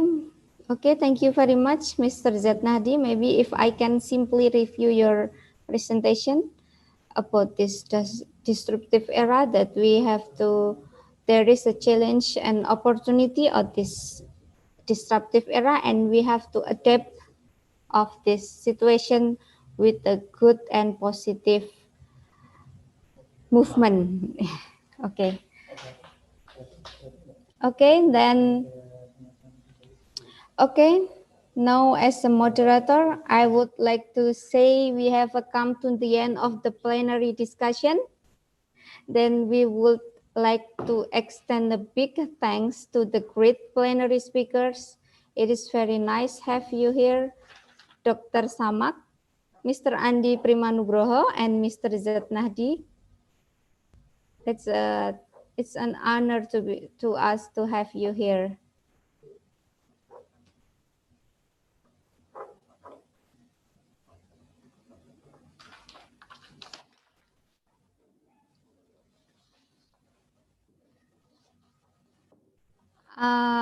Before I end this plenary session, plenary discussion, I will inform you that the certificate will be sent to your email from both of the participant and keynote speakers. Okay, so don't just wait the email. The certificate will be sent to your email.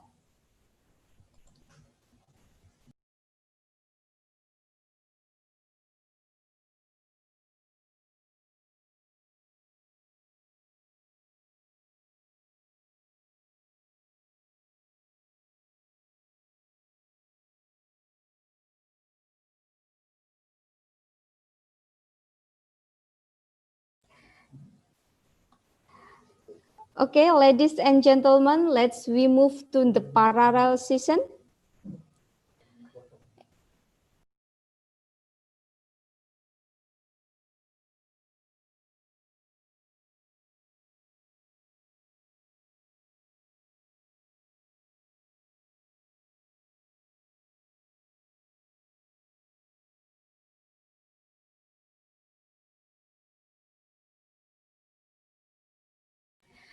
Okay, ladies and gentlemen, we move to the parallel session. In this session, we have 5 presenters with different interesting topic that will deliver their presentation for about 10 minutes. I will divide this session into 2 sessions. The presenters for session 1 will be Ms. Rahmi Hayati Putri, and then Ms. Nova Laili Wisuda, and the last Mr. Ilham Fajar Sidki. The presenters for session 2 will be Ms. Prisana and Mr. Poniman. After each session will be an answer and question session for about 10 minutes. Well, for the first presenter, Ms. Rahmi Hayati Putri, do you hear me? Hello, Ms. Rahmi?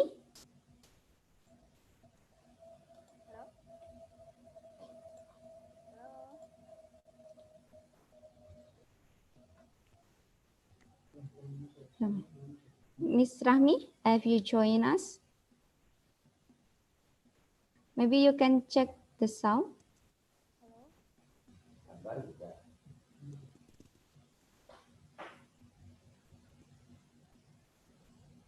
Hello?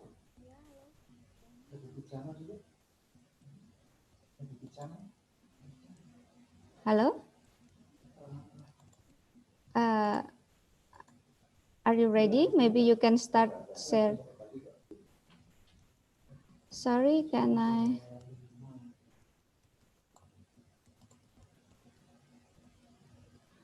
Miss.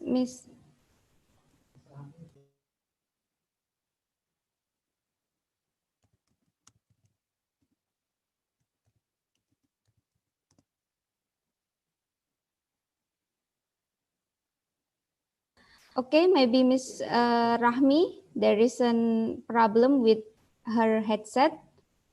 So maybe we can move to the second presenter, Miss Nova. Miss Nova Laili Wisuda.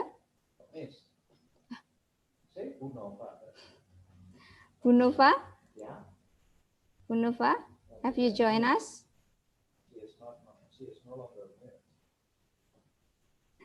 Can you hear me? Okay. Sorry, yeah. Okay. Yes, Mr. Bu Nova, I will share your presentation, right? Okay. Oh, yeah. Mr. Tangguh, maybe we can wait for a while for Mr. Tangguh share screen. Yeah. Okay. Bu Nova. Okay. Bu Nova, you have 10 minutes for your presentation. Maybe you can let your presentation begin. Okay. Thank you, Miss Nindya. So actually, this presentation is make me and Miss Nindya hari ini. But see now be a moderator today. So thank you for all the participants and the speakers. I would to a presentation the effect of priming on germination and settling growth of rhizome marks under salinity stress. Okay. Next.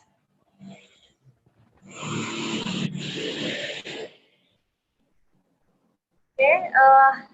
Salinity is one of the many environmental factors that limit of germination, that decrease in soybean, peanut, and green beans production, and then in saline condition of water potential in the planting medium is lower than that in seed, that is inhibiting water absorption.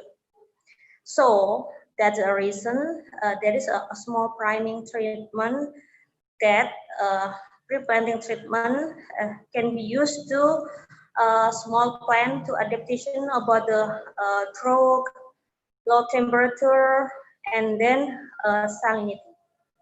Okay, next. Okay. A small priming describe the relationship between seed and the movement of compound at the low water potential. At the previous research by Tabasum et al., he said that osmotic priming of natrium chloride treatment can increase with plant resistant to drought stress. And other research by Langerucci and Nora 2017, soybean plants can increase germination and harvest both under ADPC and a lack of water. Okay. Next. Okay, our material and methods that we have two factors for our treatment. One factor is about the concentration of natrium chloride, and then second factor is about the time of immersion natrium chloride. Yeah. And first factor is a 0 millimolar NaCl, and then 50 millimolar NaCl, and then 100 millimolar NaCl, and then 150 millimolar natrium chloride. And second factor, at the first 24 hours of immersion of natrium chloride, and then 48 hours of immersion natrium chloride. Okay, next. That is NaCl, natrium chloride treatment. Yeah, we immersing the soybean with the different concentration and time of period immersing. Next. And it is when we planting to the tree, and one tray consists of 50 seeds of soybean. Okay, next.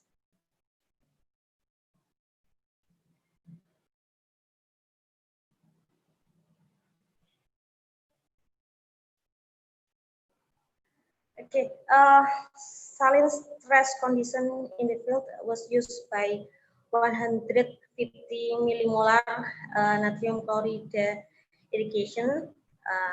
That is, irrigation was started on 3 days after planted.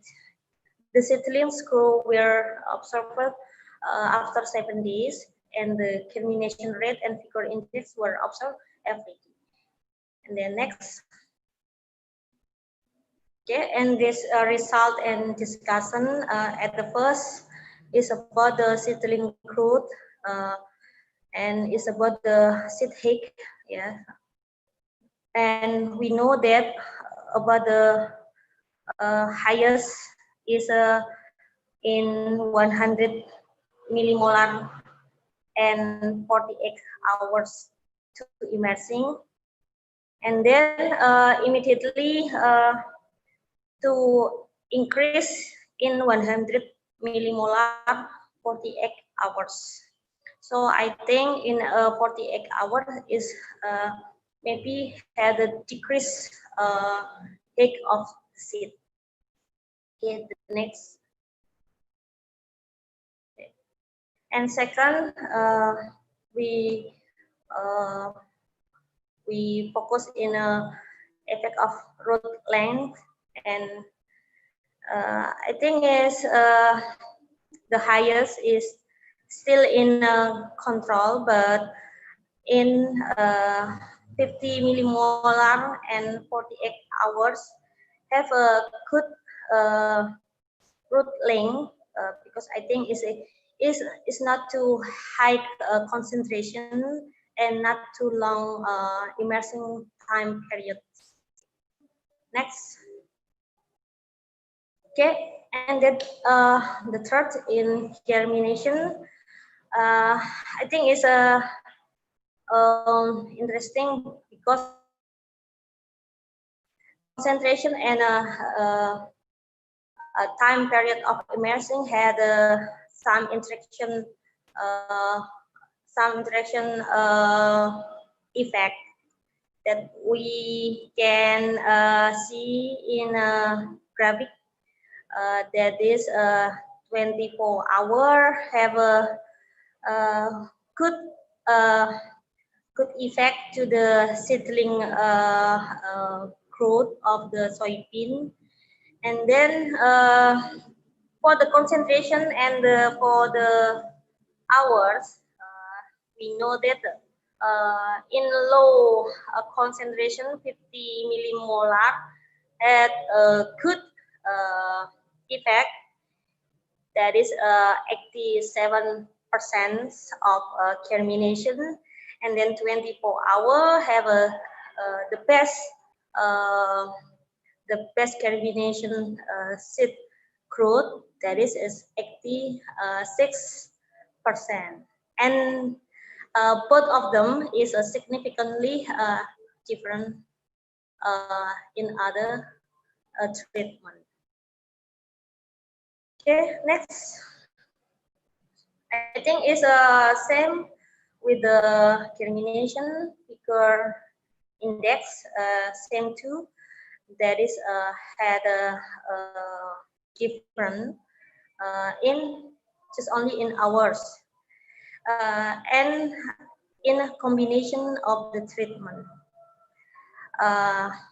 Therefore, control is still highest figure index, but in when we focus in a time of immersing, 24 hours have a best effect of the figure index. There is 86% of figure and is significantly different with the other treatment 48 hours. Okay, and next. Okay, my conclusion. Natrium chloride osmo priming treatment will positively affect the germination of soybean under salinity stress. However, it's not significantly affect the seed growth. But I think when we have a right concentration and right time period of immersing, we can show that that is we have a best treatment of osmo priming. And then natrium chloride osmo priming treatment at a 50 millimolar natrium chloride concentration with 12 hours immersion time can be used as way to enhance salinity tolerance when soybean is grown under 150 millimolar natrium chloride. Thank you for the time. Okay.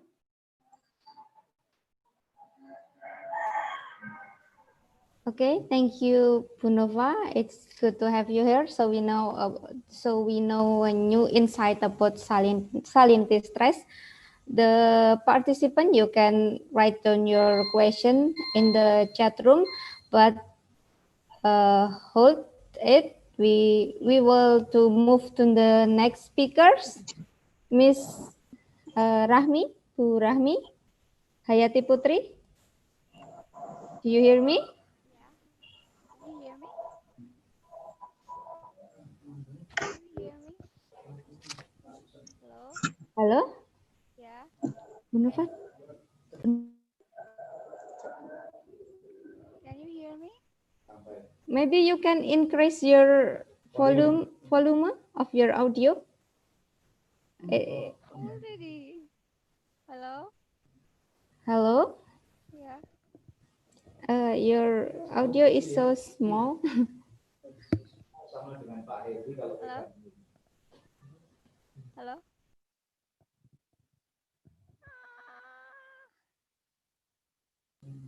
Wait, wait.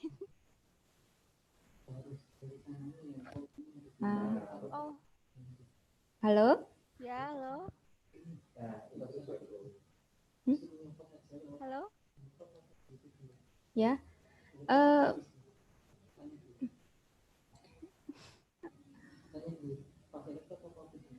Do you use your laptop? Yeah. Maybe you can unplug your headset Okay. so the audio is clearly. Okay, can you hear me? Yes, I can hear you, but your audio is so little. Wait some. What about this? Can you hear me? Can you hear me? No? It's good. It's good. Hello? Hello? Can you hear Yeah. me? Yeah. Okay. It's good now. It's good now. Okay. Finally. Finally. Finally. Right? Alhamdulillah. Finally. Okay. Okay. This is the second presenter, Bu Rahmi Hayati Putri. You have 10 minutes for your presentation. You can share your screen now. Okay. Okay, wait. Can you see it? Yes, it's see clearly. You can slideshow your presentation. Okay. Okay, thank Okay. you. Okay, we hear your presentation. Okay, thank you for the time. I would like to present my research about competitive advantages and strategies of brown sugar small industry on local resource based. Uh, Actually, this research is with my colleague Sulistiani Budiningsi, but I will present it myself. In introduction, Purbalingga is the second biggest producer of brown sugar after Banyumas. It's not marketed for the local or domestic consumption only, but also widely distributed to other provinces and even is exported to other countries. Wait. Uh, One of the largest producer of brown sugar in the Regency is Merebet sub-district. Most of the population works in brown sugar industry. And Tangkisan and Bojong villages are known as the biggest producer of the brown sugar. The production from Bojong has been regularly exported to various countries. And joint business groups, so-called Kelompok Usaha Bersama, which has been there since 2001 in Bojong, has made them to get its marketing channel to CV Pondok Daya and CV Hardin with total order of 700 kg per day, which is then exported to Asia, Europe, America, and Australia. Nowadays, the sugar industry has become a generator for family income of the household. A research which done by Sopinga shows that each production contributes an average of 11 kgs with selling price around 14,000 to 15,000 rupiah. This gives an average income 156,200 per production. And most of households do not have a good bargaining position in determining the selling price. This is related to several economic and non-economic problems. The price is decided entirely by the wholesalers.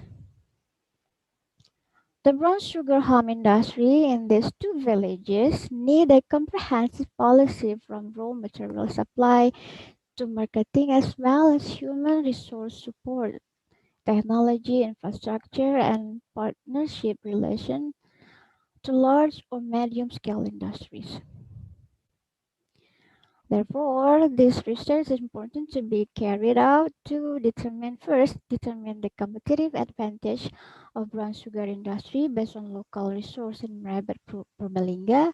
And the second is to identify the environmental factors, both internal and external, that affect the empowerment and competitive advantage of brown sugar industry based on local resources in Merabat. And the last one is to discover the priority for strategic empowerment and competitive advantage of local resource-based brown sugar small industry in Merabat. Okay, and method. It uses primary data analysis through descriptive, quantitative, and qualitative approach. This research was conducted from September 2019 to April 2020 in two villages and to 20 respondents actually. The collected data were then analyzed using an interactive model of analysis, and then the formulation of empowerment strategies and competitive advantages of the brown sugar home industry were analyzed using SWOT analysis. But I'm sorry, the SWOT analysis I can't show it because it's too big, too large. So maybe I will tell you only the result. Okay. Okay, result and discussion. For the first result, for the first objective, okay, for the first objective about competitive advantage of brown sugar, home industry with local resources based on Merabat Purbalingga, and actually this uh, many costs in it, but I will conclude it in total fixed cost only and total cost and profit and competitiveness. And based on the competitiveness, it shows that uh, domestic price indicator is 0.46, which is means that farmers have potential benefit as much as 54% for each production. It means they have the competitiveness. And the second one is identification of environmental, both internal and external, that affect the empowerment and competitive advantage. There is two aspect in it, internal and external, which is internal environmental is the factors are human resources, natural resources, capital, productivity, marketing, stakeholders, and business management.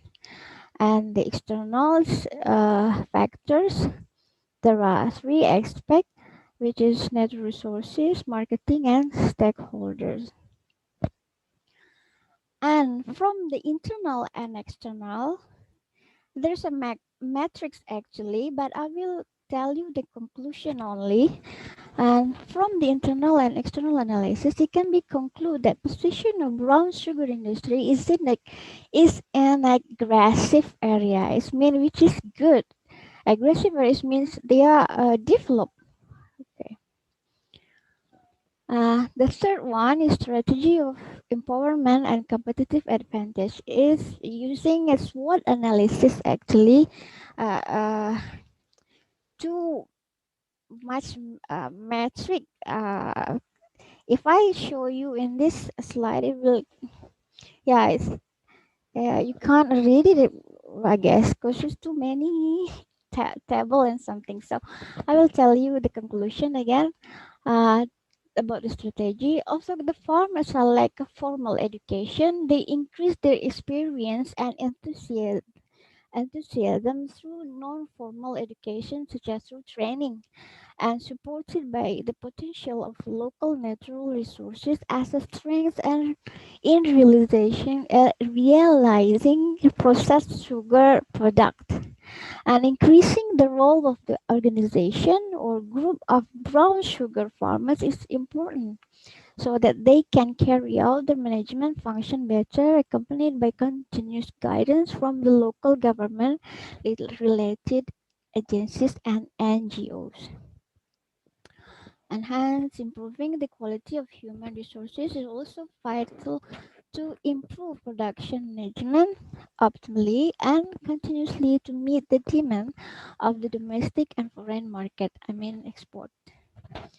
In addition, the sugar farmers are expected to increase their knowledge and skill related to product marketing through online, like social media. And conclusion, basically, the farmers have potential benefit from each production. And the second one is business opportunities should be easily wide open with continuous and sustainable guidance from the local government and related agencies. Okay, thank you. Okay, thank you. Time is up, and you Yeah, have to end this. I guess 10 minutes, I guess. Okay, you have a nice time. Okay, thank you, thank you, Ms. Rahmi, for your nice Yeah, insight. wait. I will stop sharing, eh? Okay. Okay, well, you stop sharing. Thank you Okay, for your nice insight about thank competitive you. advantage and strategies of brown sugar. All the participants hold your question. You can write down your question on your chat room. Now, we move to the last presenter for session 1, Ilham Fajar Sidki. Do you hear me? Actually, he is Yes. one of the students in Agrotechnology Department of Universitas Muria Kudus. Hello, Ilham. Yes. Hello. Okay, your presentation will share by Mr. Tangguh. Okay. Okay, is it your presentation, right? Thank you. Good afternoon, Mr. and Mrs. Lecturer from Indonesia and international.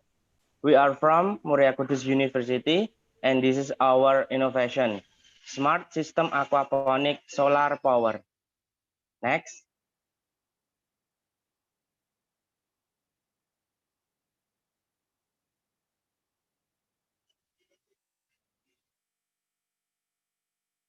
Introduction. Next. We are college student from Muria Kudus University, Central Java, Indonesia. We are here as a participant and presenter of one academic international conference and literacy and novelty 2020. We will make a great and the best innovation. We do hope that our innovation can help and give any benefit for agriculture, especially Indonesian farmer in the future. Next. Our team consists of 5 members. Number 1, Ilham Fajar Sidki from Agrotechnology. Number 2, Khairul Umam from Agrotechnology. Number 3, Ahmad Dhani Endra from Agrotechnology. Number 4, Asung Damar Sanubari from Agrotechnology. And the last, Ifat Sluki Alfa Saputra from Industrial Engineering. Next. And our advisor is Mrs. Nova Laili Wisuda, MSc. Next. The problem, agriculture land, which previously served as a farming agriculture, has become multifunction, such as many high buildings in the city like house, toll road, and more. Next. Conventional aquaponic system have not produced high quality agriculture products because there are many problems in pH, temperature, humidity. So many plants in there can get enough nutrient. Then many fish can die and water quality getting worse day by day. Next. And what is the solution? The solution is smart watt. Smart watt or smart system aquaponic solar power is a solution to agricultural problem that require a lot of land to be more efficient and maximum result. With the sensor, it can be solution of the problem about the pH, temperature, and humidity. So the plant can absorb a lot of nutrient and fish can grow faster because the water quality is better. Next. And this is our product, Smart System Aquaponic Solar Power. And this is our legality product. Our legality from Ministry of Law and Human Rights, Indonesian Republic. Next. What is the advantage? Number 1, the product suitable for smart yard landscaping. Number 2, the product used to lot of fertilizer, organic fertilizer from catfish and non-organic from mixed liquid. Number 3, the product doesn't use electricity because it uses energy from the sun truck to solar panel. Number 4, automatic fertilizer period. Number 5, the product have a variety of sensor including temperature sensor and water depth sensor. Number 6, the aquaponic can produce of 2 types of the product. The first is fresh vegetable and number 2 is quality fish. Next. What is the mechanism? The first, put the solar panel into sunlight. After that, the controller, turn on the controller, and automate the humidity sensor, the DS18B20 and ultrasonic sensor automatically turn on. And the ECU is the function of ECU to keep the electricity from solar panel, and the indicator to know the humidity and deep water. And the aquaponic can use the farmers. Next, the competition. Three comparison about number one is aquaponic, number two conventional aquaponic, and number three hydroponic. Aquaponic IoT is the best solution for modern agriculture because it have four aspects. Number one is suitable for smart yard. Number two, measure of pH, temperature, and deep water. And number three, use the organic fertilizer from catfish. And the last have use the solar panel and zero energy from electricity in-house. Next. I think that's all. Thank you for your attention. Assalamualaikum warahmatullahi wabarakatuh. Waalaikumsalam warahmatullahi wabarakatuh. Thank you, Ilham. It's nice to have you here as a student.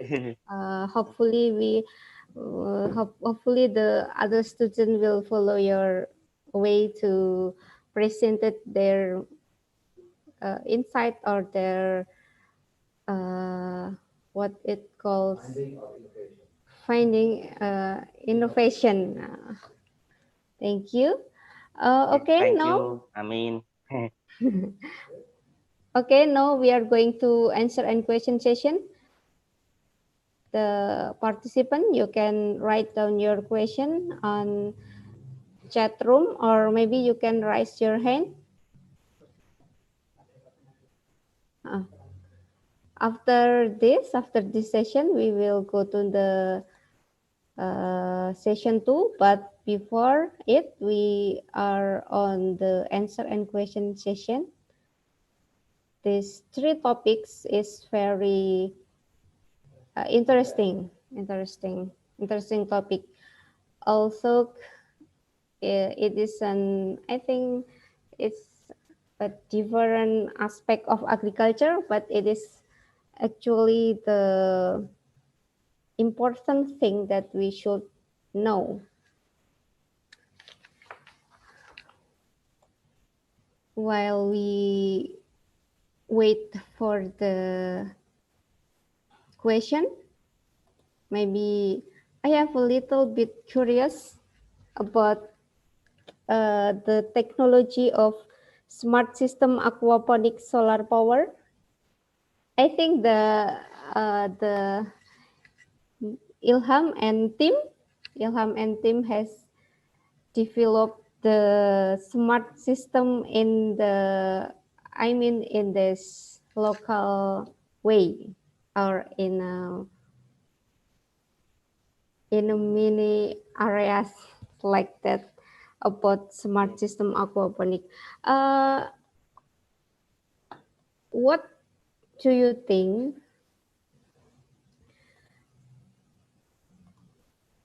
When we say about long term,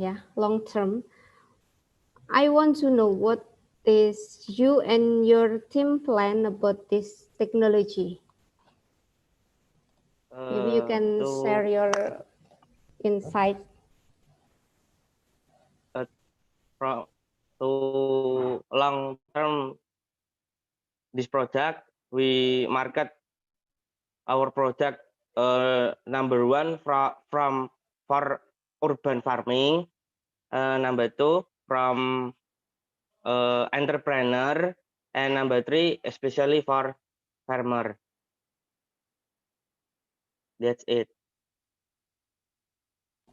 Oh, maybe the product you can develop more this maybe the feature or something else Oh, that will the develop feature. this Yes. smart system aquaponics. And this product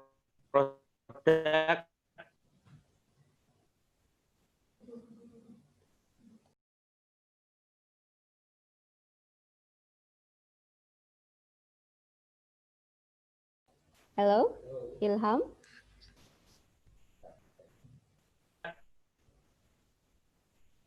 uh, from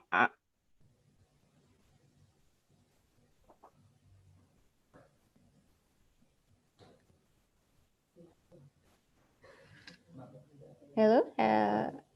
Can you hear me? yes. Okay. Hopefully your I can.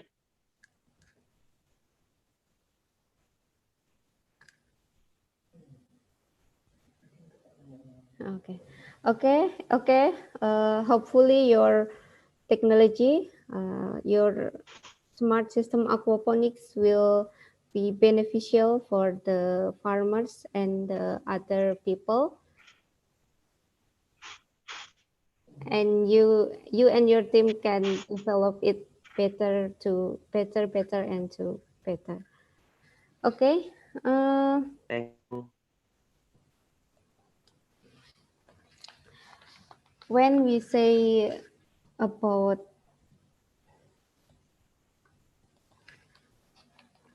okay, there is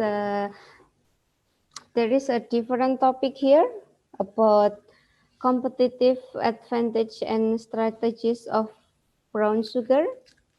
Burahmi, thank you for your presentation. It is a good Thank you. presentation about this. Maybe this is agribusiness topics, right?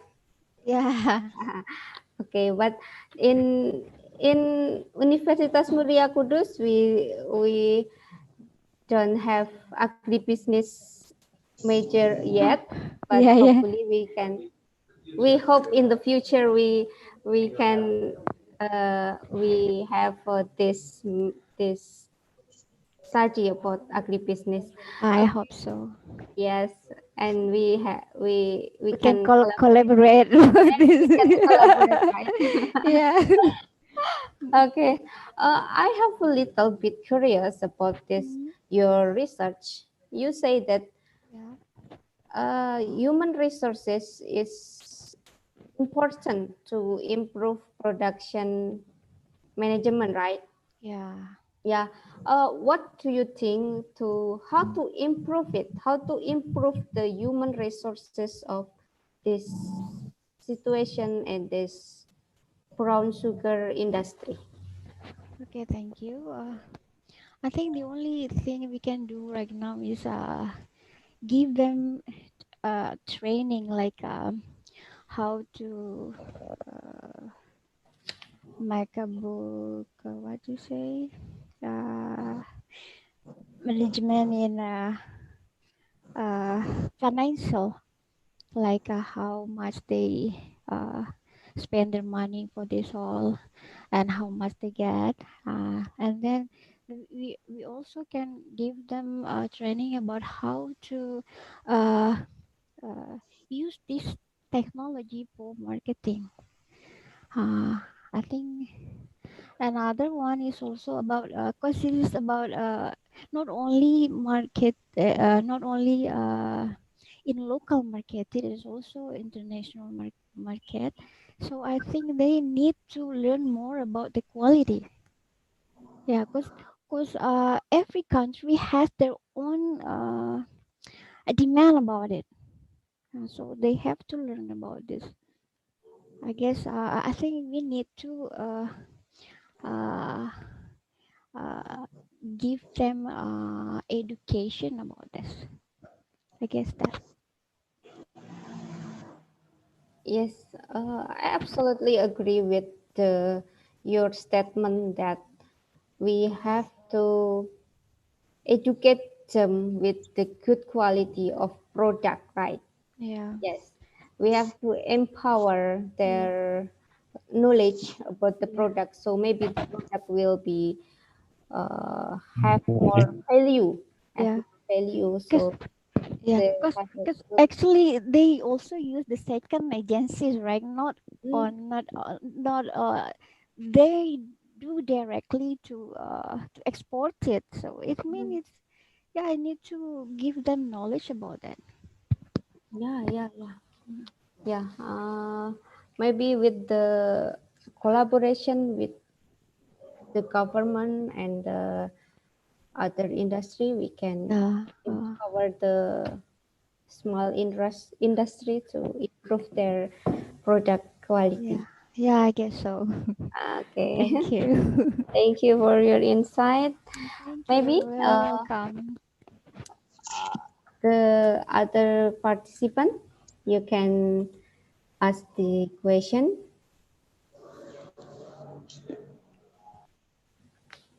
Okay. Okay, this is a question from Mr. Z Nahdi. Thank you for you keep in touch in this conference.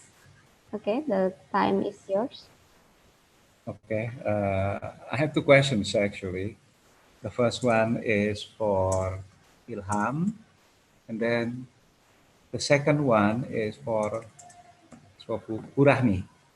Is that right? Yeah. Okay.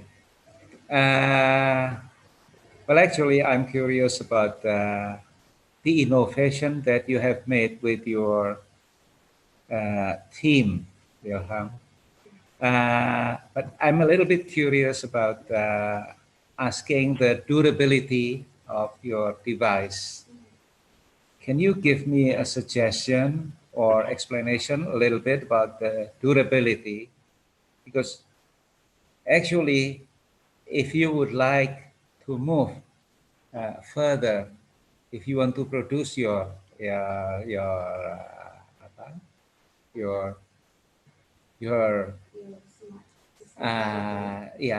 technology, then you have to think also about the durability of your products.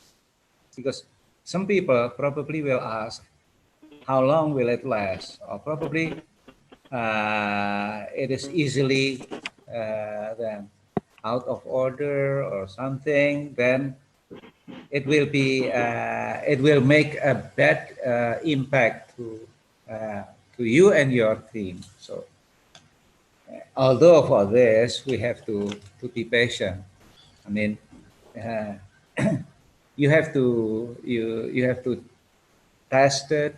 Yeah, how about the durability? Or probably you can also plan to patent. Yeah, to register your innovation, yeah, legally, so that you can sell your probably your patent to factories, because by this way you can gain benefits. Yeah. Well, the answer is up to you actually. The next question goes to Purahmi. Yeah. Generally, if we are talking about conventional products of our traditional farmers,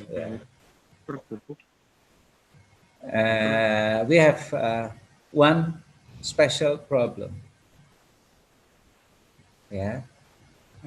What I meant here is there any idea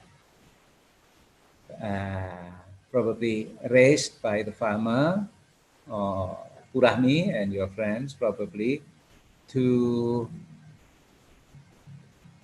ask the farmers to diversify their products? Because we have also to realize that once, yeah, if you get a good market, then other competitors will come. Yeah, and then they will imitate the way of the production. Yeah, which in turn probably make the brown sugar farmer, yeah, will lose their chance to occupy the market. So, yeah, sometimes we say that we have to be creative, yeah, to differentiate our products. And do you have any purpose with your friends, probably after doing your research, to give them a kind of empowerment how to differentiate their products, yeah, so that they can gain more market for the brown sugar they produce. Thank you. Okay, thank you, Mr. Zatnahdi. I think we get it what your question. Ilham, are you still joining us? The question is Yes. what the Durability. durability of Durability. your product, how long it will last. Maybe you can answer the first question. Yes. Okay. The durability of our product is can use the farmer or the urban farming or the entrepreneur every day, especially for horticulture plants like a lettuce and many more. But the product reparation sensor, the the sensor every 1 month. Also the product is still expensive. We sell this product 500,000 rupiah per one product. I think that's all. Okay, thank you. I think with the good maintain, it will be more long lasting, right? Okay. Okay, so for the Bu Rahmi. Okay, thank you for the question. Okay. Actually, they already differentiate the product because some not original only they produce it. They add ginger in it. They add also what is it? Not cumin. I forgot. Any spices actually? I forgot about spices name. Not cardamom. Other one. Actually, actually they already differentiate. They differentiated. It's not only original, but the main thing is if they want to export it, they also need to meet the demand of the exported of the country needed. So, but we maybe next time we have to ask them about which one is the highest demand in export country, not only in local. I mean, that's it.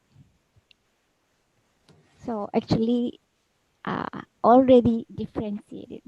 Okay. Good. Okay, good answer from all of you guys. Thank you for the question. Okay. Okay, thank you for all the presenters for session 1, Ms. Novalaili Wisuda, Ms. Rahmi, and Ilham. Stay tuned to this conference. We will move to the session 2. Now we move to the session 2. First speaker is Ms. Prisana Wonglom. And the second presenter will Mr. Poniman. Hello, Ms. Prisana. Can you hear me? Yes. This is a colleague of Sama. This colleague. Oh yeah. In Taksim. Yeah. Hello, Miss Prisana. Have you joining us? Can you hear me? Oh, okay. Okay, maybe you can Maybe your audio is off.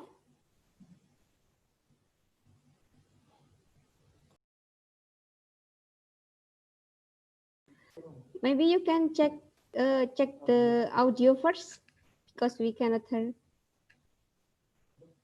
Your audio is off. We cannot hear your voice. We cannot hear your voice.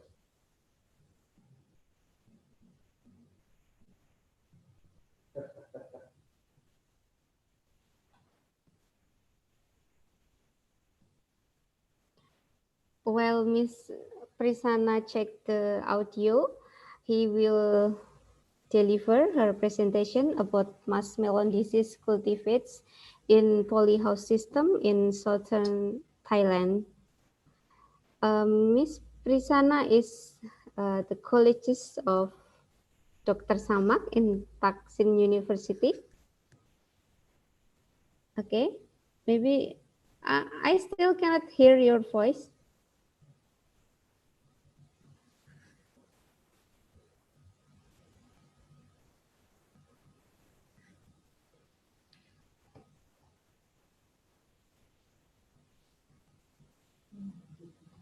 Mana nih?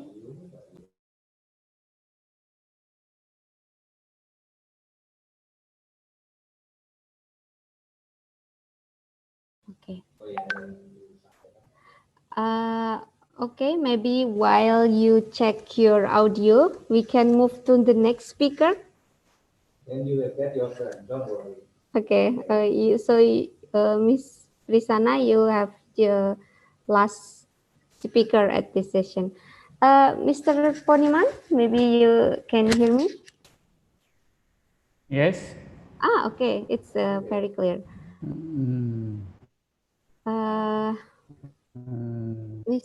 Mr. Poniman is a researcher in Indonesian Agricultural Environment Research Institute.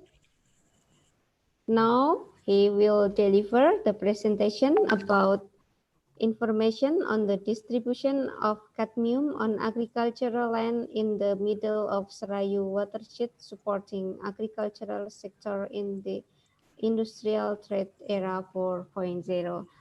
Okay, Mr. Poniman, you have 10 minutes. Yes. Okay. Okay, let's Minute. hear. Thank you. Kung ito. You can maybe you can share your screen. Share. Ya. Ini. Please. File share. Yeah. Ya, oke. Okay. You can maybe you can slideshow the presentation. So it. Assalamualaikum warahmatullahi wabarakatuh. Good afternoon, ladies and gentlemen. I introduce myself. My name is Poniman from Indonesian Agriculture Environment Research Institute. I will present a paper with information on the distribution of cadmium on agriculture land in the middle of Serayu watershed, supporting agriculture sector in the industrial trade era 4.0.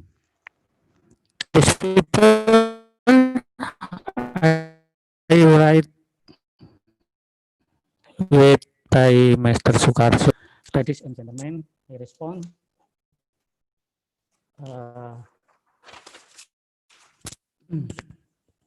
Introduction.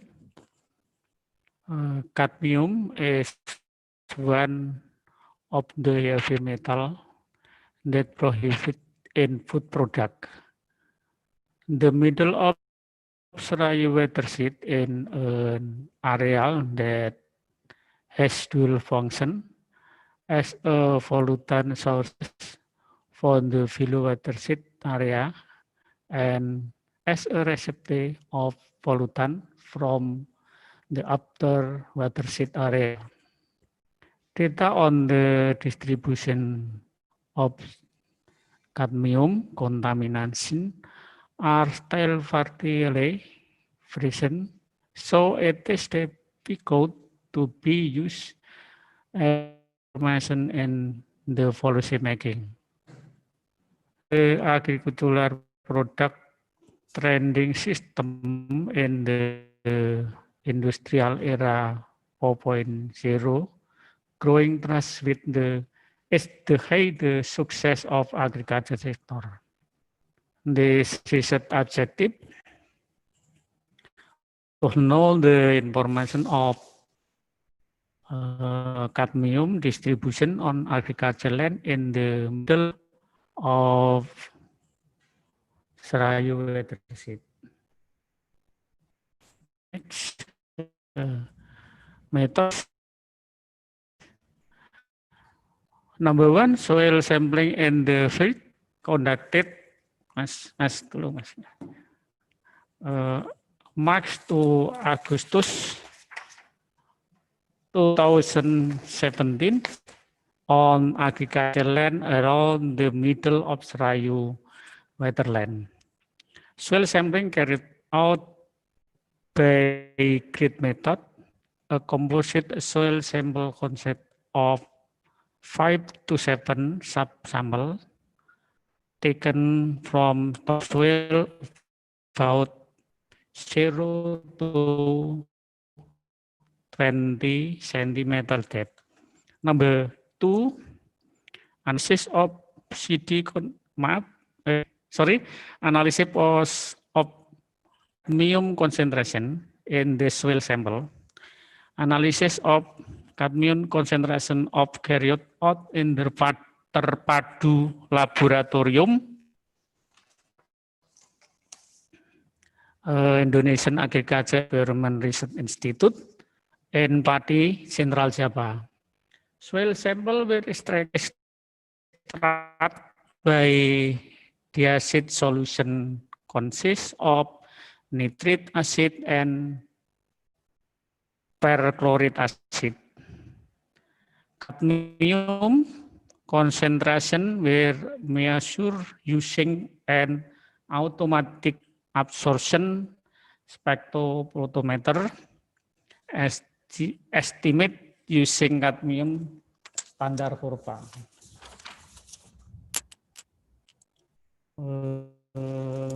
Formula of cadmium concentration in soil on milligram per kilogram.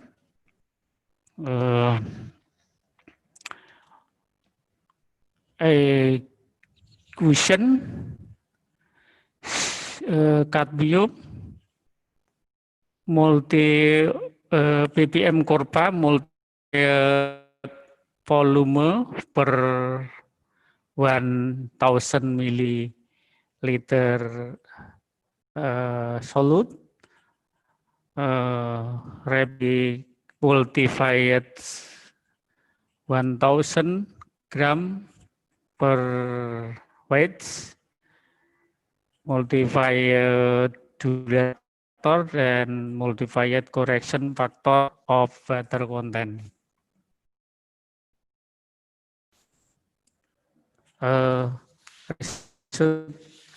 Taiwan, this figure like this site research of sampling point, soil of concentration in the ring of 1 to less than 1.5 milligram per kilogram were detected at 142 and ring of 0.5 to less than 1 milligram per kilogram was detected at 78 sampling point. Next, result 2 average value of soil cadmium distribution on agricultural land in the middle of Serayu watershed is 1.21 milligram per kilogram. The highest concentration is 2.18 milligram per kilogram from soil sample in Lawen Bilik, Jati Bening subdistrict of Banjarnegara Regency.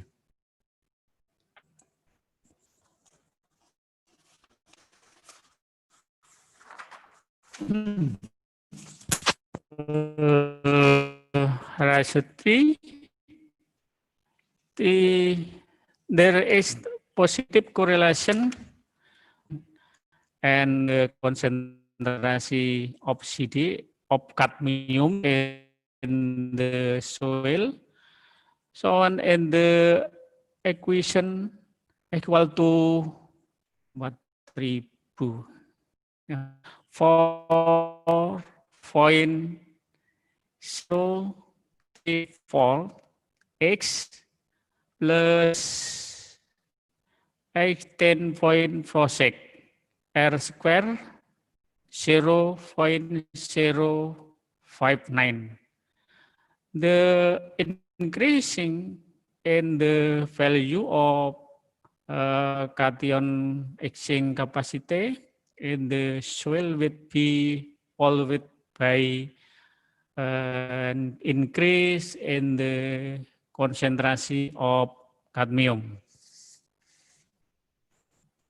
Conclusion, all soil from point where detected cadmium, but the concentration is still below of the soil cadmium quality standard, which is less than 3 to 8 milligram per kilogram. The agricultural land around the Serayu watershed is safe from cadmium contamination to support trade in the agriculture sector and the industrial era 4.0. Thank you. I am sorry, my raspberry language question my in bahasa Indonesia. Enggak, silakan. Thank you. Wassalamualaikum warahmatullahi wabarakatuh. Waalaikumsalam warahmatullahi wabarakatuh. Ya, terima kasih Pak Poniman. Thank you for your nice presentation about the heavy metals that prohibited food Tetap share, oke ya. production. Oke. Terima kasih. Mungkin ada juga ya, mungkin partisipan yang ingin bertanya menggunakan bahasa Indonesia juga dipersilahkan di chat room ya. Oke. Okay, thank you. Well, now we are move to the next presenter. The last but not least, Miss Prisana. Mrs. Prisana. Can you hear me?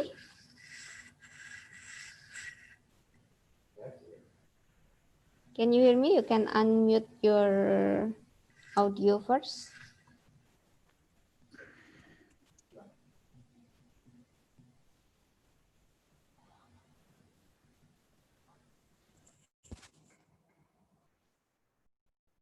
Prisana.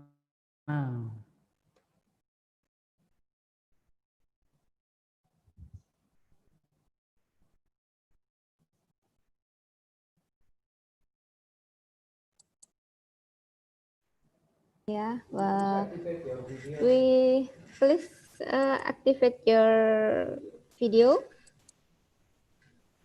while we waiting Mrs. Pisana. This is the last session of this conference. You can you can write down your question on the chat room. And I will inform you that the certificate of the participant will be informed in the Google Drive link in VA group, WhatsApp group, in WhatsApp group. So keep in touch in the WhatsApp group. Yeah. Okay. Mrs. Pisana, can you hear me? Please check the audio first.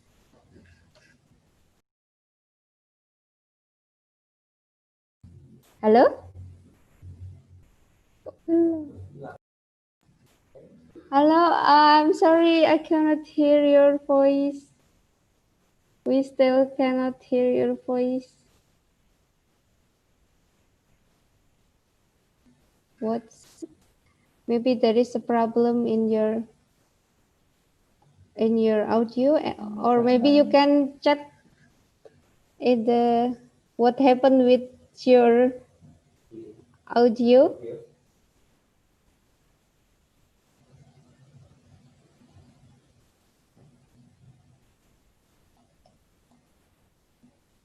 Maybe you can there is no sound.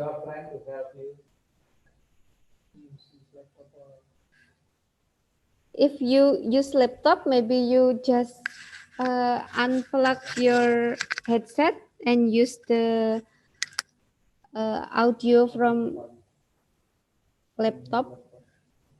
Yeah. Hello. Please unplug your. Maybe you can unplug your headset. Udah nggak ada.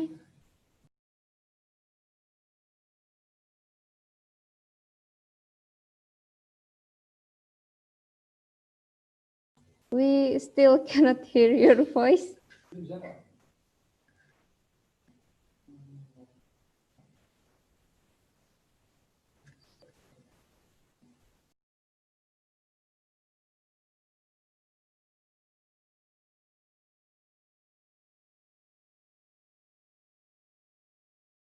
Or maybe you can ask your friends to help you.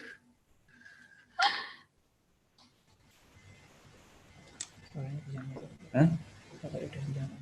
Oh yeah. Yeah.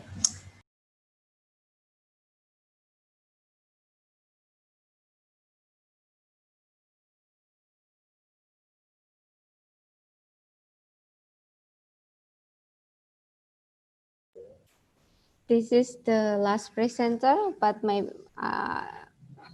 she has a problem. We can wait for a minute. You can, in the chat room, you can see the link of Google Drive that contain of the certificate. You can download it. The certificate for presenter and participant is on the Google Drive link.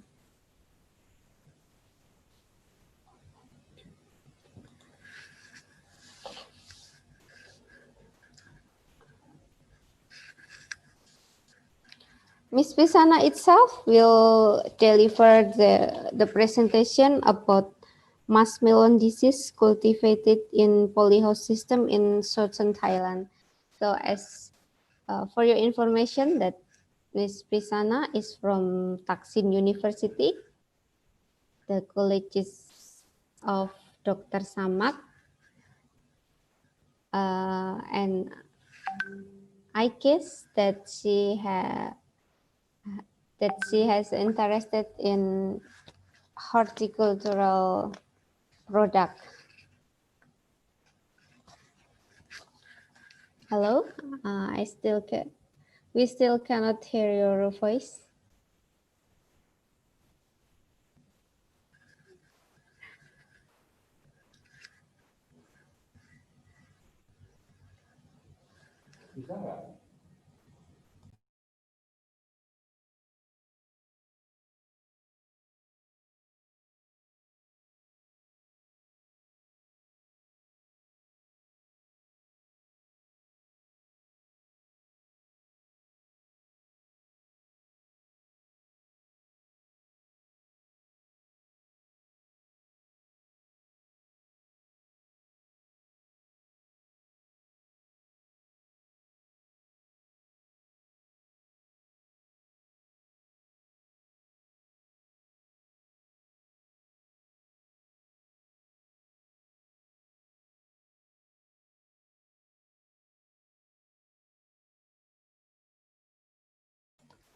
Okay, while we wait the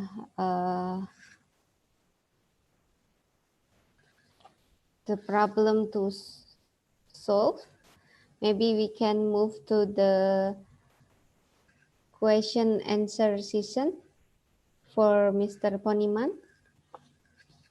All the participants can write down the question on the chat room, or maybe you can raise hand for give a question to Mr. Poniman.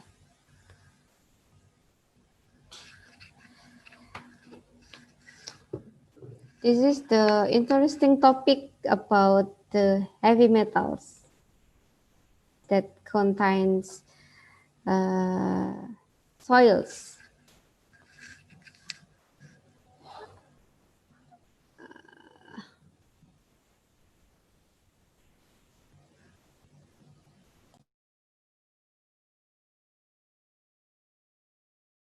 Hello?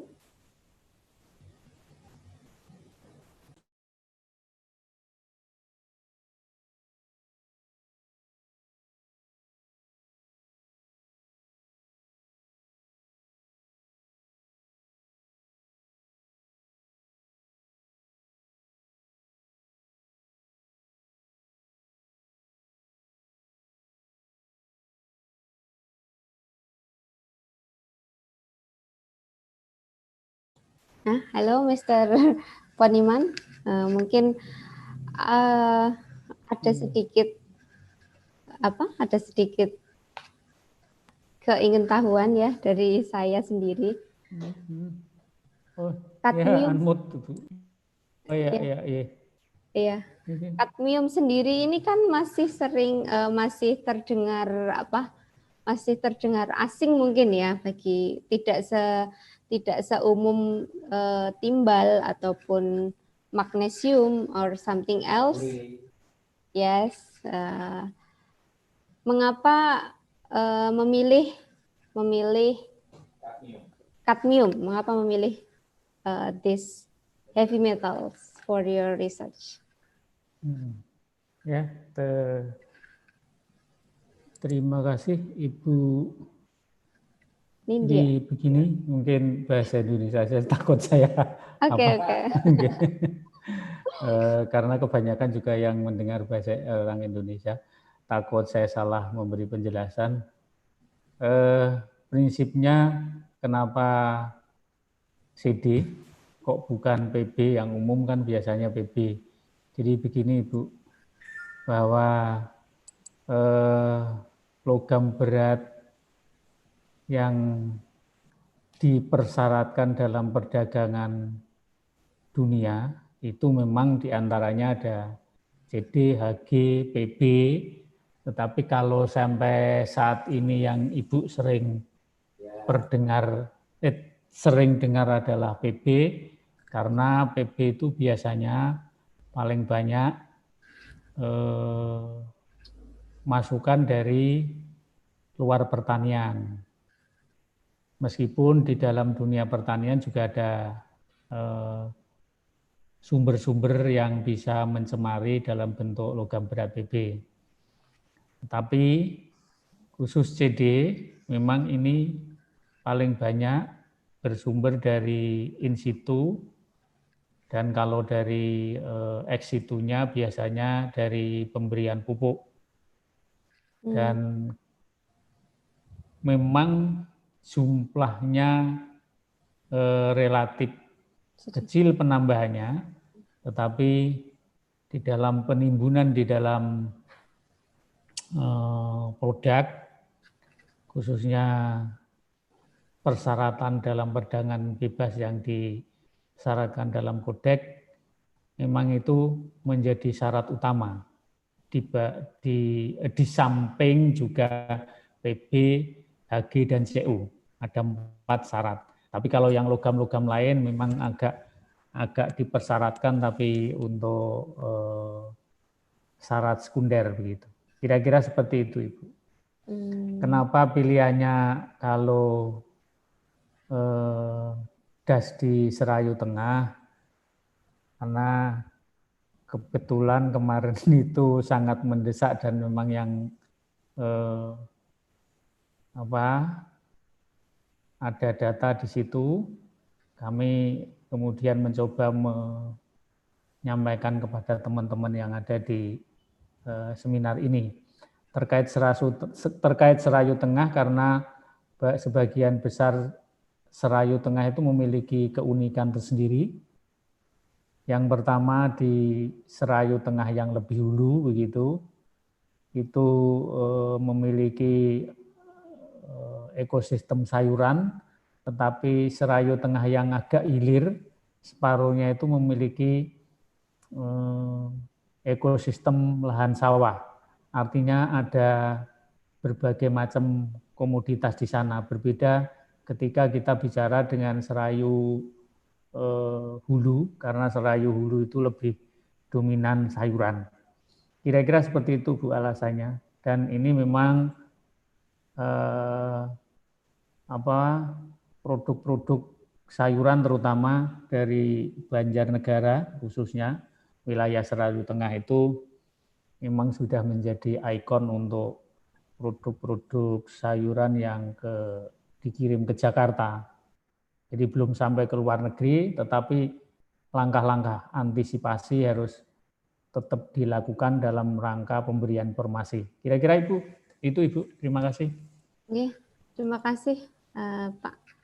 Tapi terkait dengan keberlanjutannya, apakah mungkin terjadi penambahan kadmium yang banyak di Serayu watershed ya Pak ya? Dan apakah jika iya, bagaimanakah cara kita mengantisipasinya seperti itu? Kalau berbicara penambahan tetap berlangsung Ibu, dari pemberian pupuk, terutama pupuk bersumber fosfat itu sangat potensial menambah jumlah CD dalam tanah. Di samping itu juga dari pupuk-pupuk organik, dari pupuk kandang terutama juga banyak mengandung logam berat CD. Terkait bagaimana penanganan selanjutnya, banyak dan di kami sendiri sudah ada semacam teknologi yang bisa melakukan ataupun menurunkan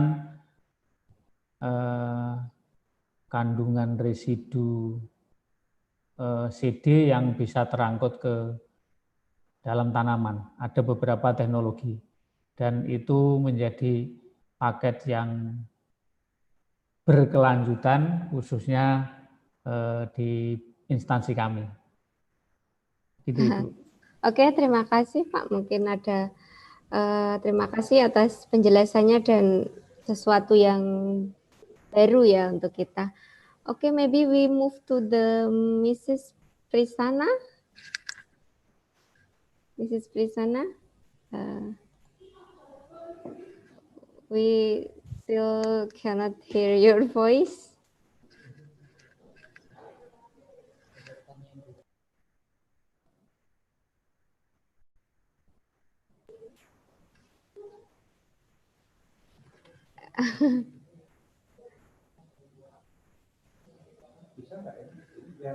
Apa sih Pak?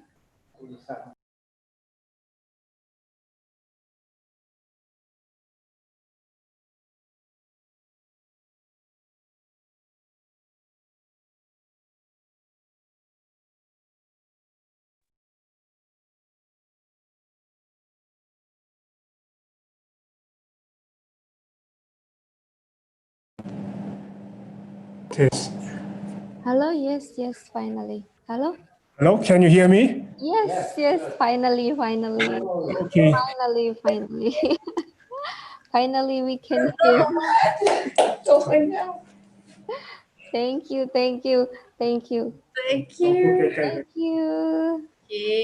Okay, this is. I have to near the microphone, maybe. Okay, of course, it's okay. We're still waiting for you. After me for a long time, start your presentation. Let's share. Okay. Share your screen, and you have 10 minutes. Okay. Okay, now please welcome the last but not least, our Mrs. Prisana. Yes, okay. Maybe you can slideshow. Yeah, okay. It's okay, it's okay. Good afternoon from Thailand. Hello, Good everyone. afternoon. Today I would like to present Macmillan disease cultivation in the polyhouse system in southern Thailand. Okay.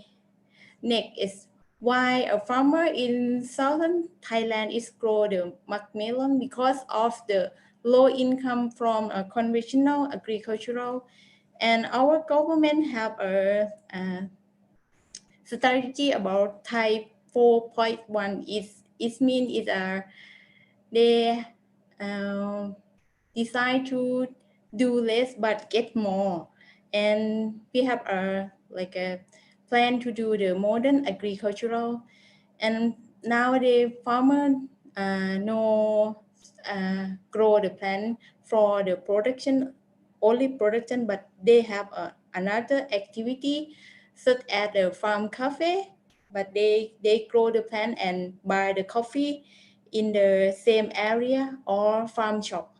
This is like a modern style agricultural, but in southern Thailand we have many polyhouse, and they grow a melon because of melon is the expensive production, maybe 100 baht per kilogram.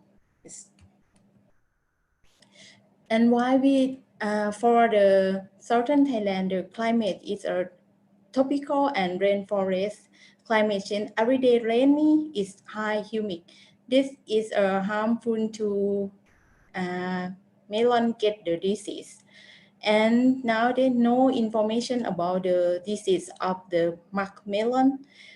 The objective of this study is to survey Macmillan disease in a polyhouse in certain parts of Thailand. What we do? For first, we collect sample Macmillan disease from 6 provinces in Nakhon Si Thammarat, Phathalung, Songkhla, Krabi, Phang Nga, and Phuket. Yes.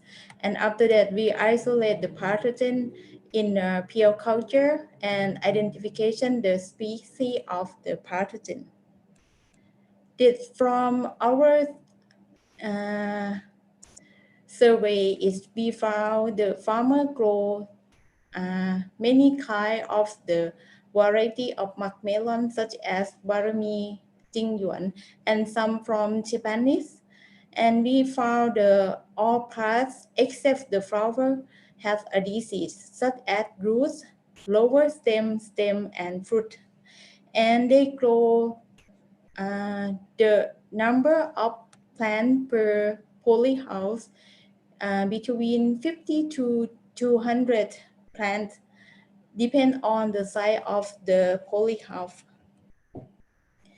And the disease incidence of Macmillan in 6 provinces is we found most of the disease in Nakhon Si Thammarat province that show in the table that we found the powdery mildew, leaf spot, and sooty mole, downy mildew, and mosaic disease from virus. And from Phathalung, we found the fruit rot and stem rot. Songkhla, we found root knot and gummy stem blight. Krabi is found fruit rot, and Phang Nga found fruit cracks and shoot blight. Phuket, we found basal stem rot.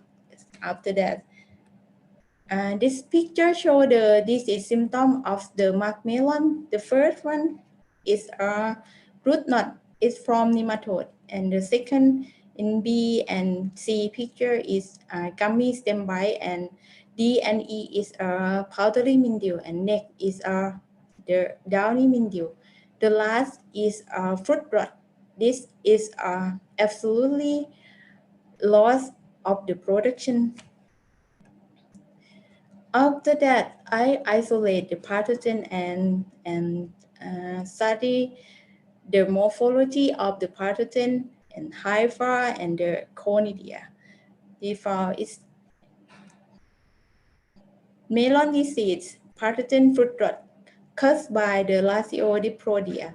fruit cake, and fruit rot caused by the fusarium, gummy stem blight caused by the stratiosporopsis, and downy mildew from the Pseudomonas peronospora was next. After I collect and isolate in pure culture, I have to re-inoculation in the lower part and in the fruit.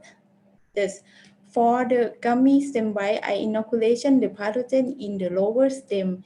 After that, they show the symptom the same as the first time that I isolate the pathogen. And the second is a fruit rot. I inoculation the hypha of the pathogen in the fruit of the mark melon, and they show symptom fruit rot after 5 days after inoculation. As for the fruit rot is the critical case, I will check again and I want to know about the disease development, and I inoculation again in second time. And first, the symptoms show the hypha in the polar of the fruit, and after I cut the inside of the melon change the color to the brown color. After that, I re-isolate the pathogen again and check the spore and the chlamydospore. This picture of the macrospore of the fusarium, and this is a chlamydospore of fusarium. For this research, I get the first report about the post-harvest fruit rot of mark melon. This is the fourth report in Thailand. This is for this experiment, I get the new pathogen in southern parts of Thailand. It's okay. It's for my presentation. It's finished. Thank you for your attention.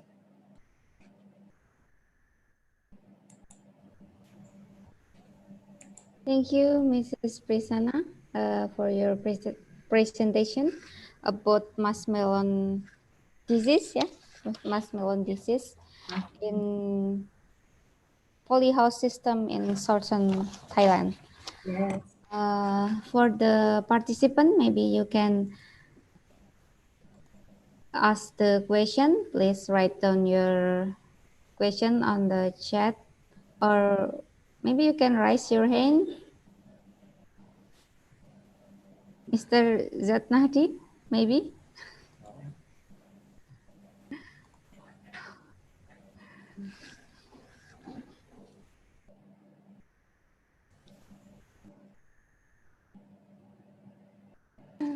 If you don't have questions, I have question to ask you about the mark melon in Indonesian or Malay Kudus.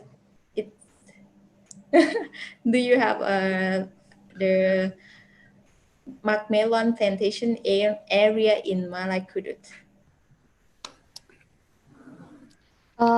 Melon in Muria Kudus, in Kudus actually there is some hydroponic area that this is into the farm, but this is not cultivated by Universitas Muria Kudus. This is cultivated the farm in Kudus itself. She cultivated the melon in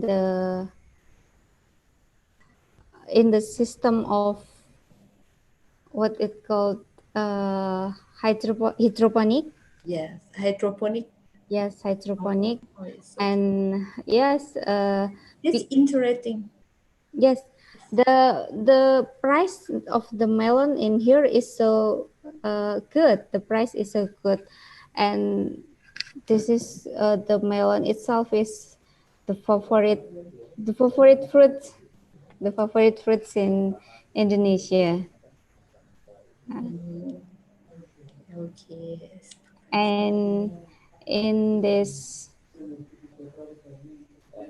for me, the experiment is I want to control the disease in the polyhouse because in Thailand we have planned to produce the product, organic product like that.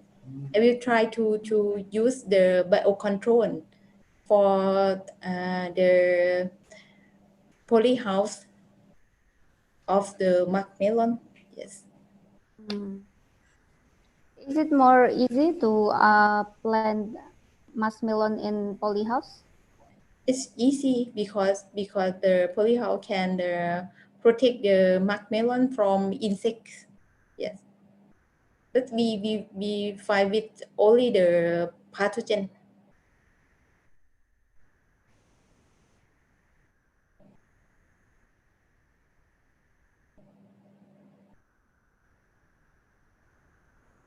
Okay.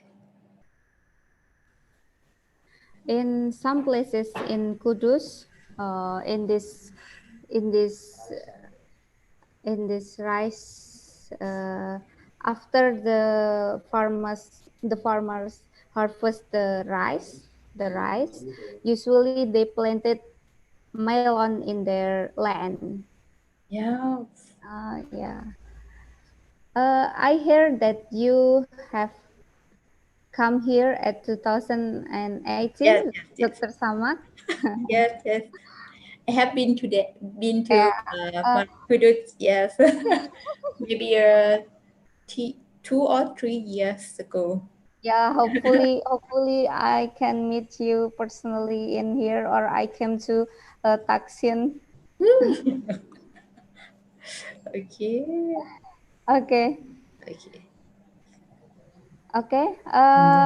For the last, Mr. Z Nahdi, maybe have a question for you.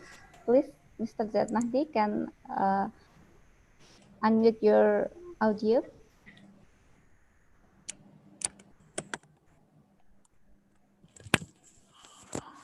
Yeah, thank you. We meet again through the discussion. Actually, I'm curious about what you call by house study. Polyhouse. Can you explain me a little bit more detail about what you call polyhouse? Yes, thank you. Polyhouse is like a they build a house and cover with a net, maybe a 32 or 36 lines in net is for protect the insect and cover with a plastic. Yes. Okay. Is it Like I think like a greenhouse. oh, like a greenhouse? Okay, Yes. thank you. Yes. If it's like a greenhouse, maybe it can be adapted in here in Yeah. Indonesia. Yeah. Ibu moderator, do Silakan. you look my Ya. chat? Oke, silakan Mr. Poniman. Mungkin saya bacakan atau bertanya langsung? Monggo silahkan dibacakan aja, nggak apa-apa. Okay. This is Miss Pisana. This is the last question from Mr. Poniman. Mr. Poniman is a researcher at the Ministry of Agriculture. Nice to meet you. Yes, he Environmental Research Center. yes.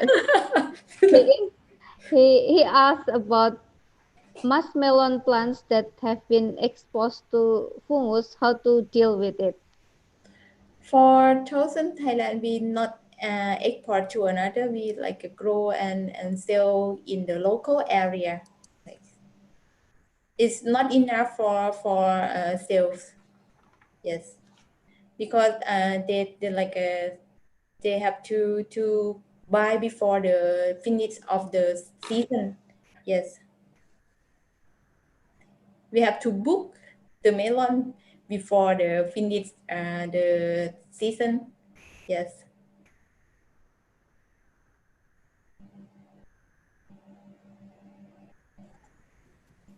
Okay, so Maybe this is okay. Maybe this is the last question and the last presenter of the session. I would like to say that we have come to the end of the parallel session discussion. I would like to say thank you very much for our 5 presenters today, Bu Rahmi Hayati Putri, Bu Novalaili Wisuda, Mas Ilham Fajar Sidki, Mrs. Pristana Wonglom, and Mr. Poniman. Thank you very much for your nice presentation. Last but not least, thanks all to the participants that joining this international conference. And hopefully what we have been discussing today will be beneficial to face Industry 4.0, mainly in agricultural sector. Okay.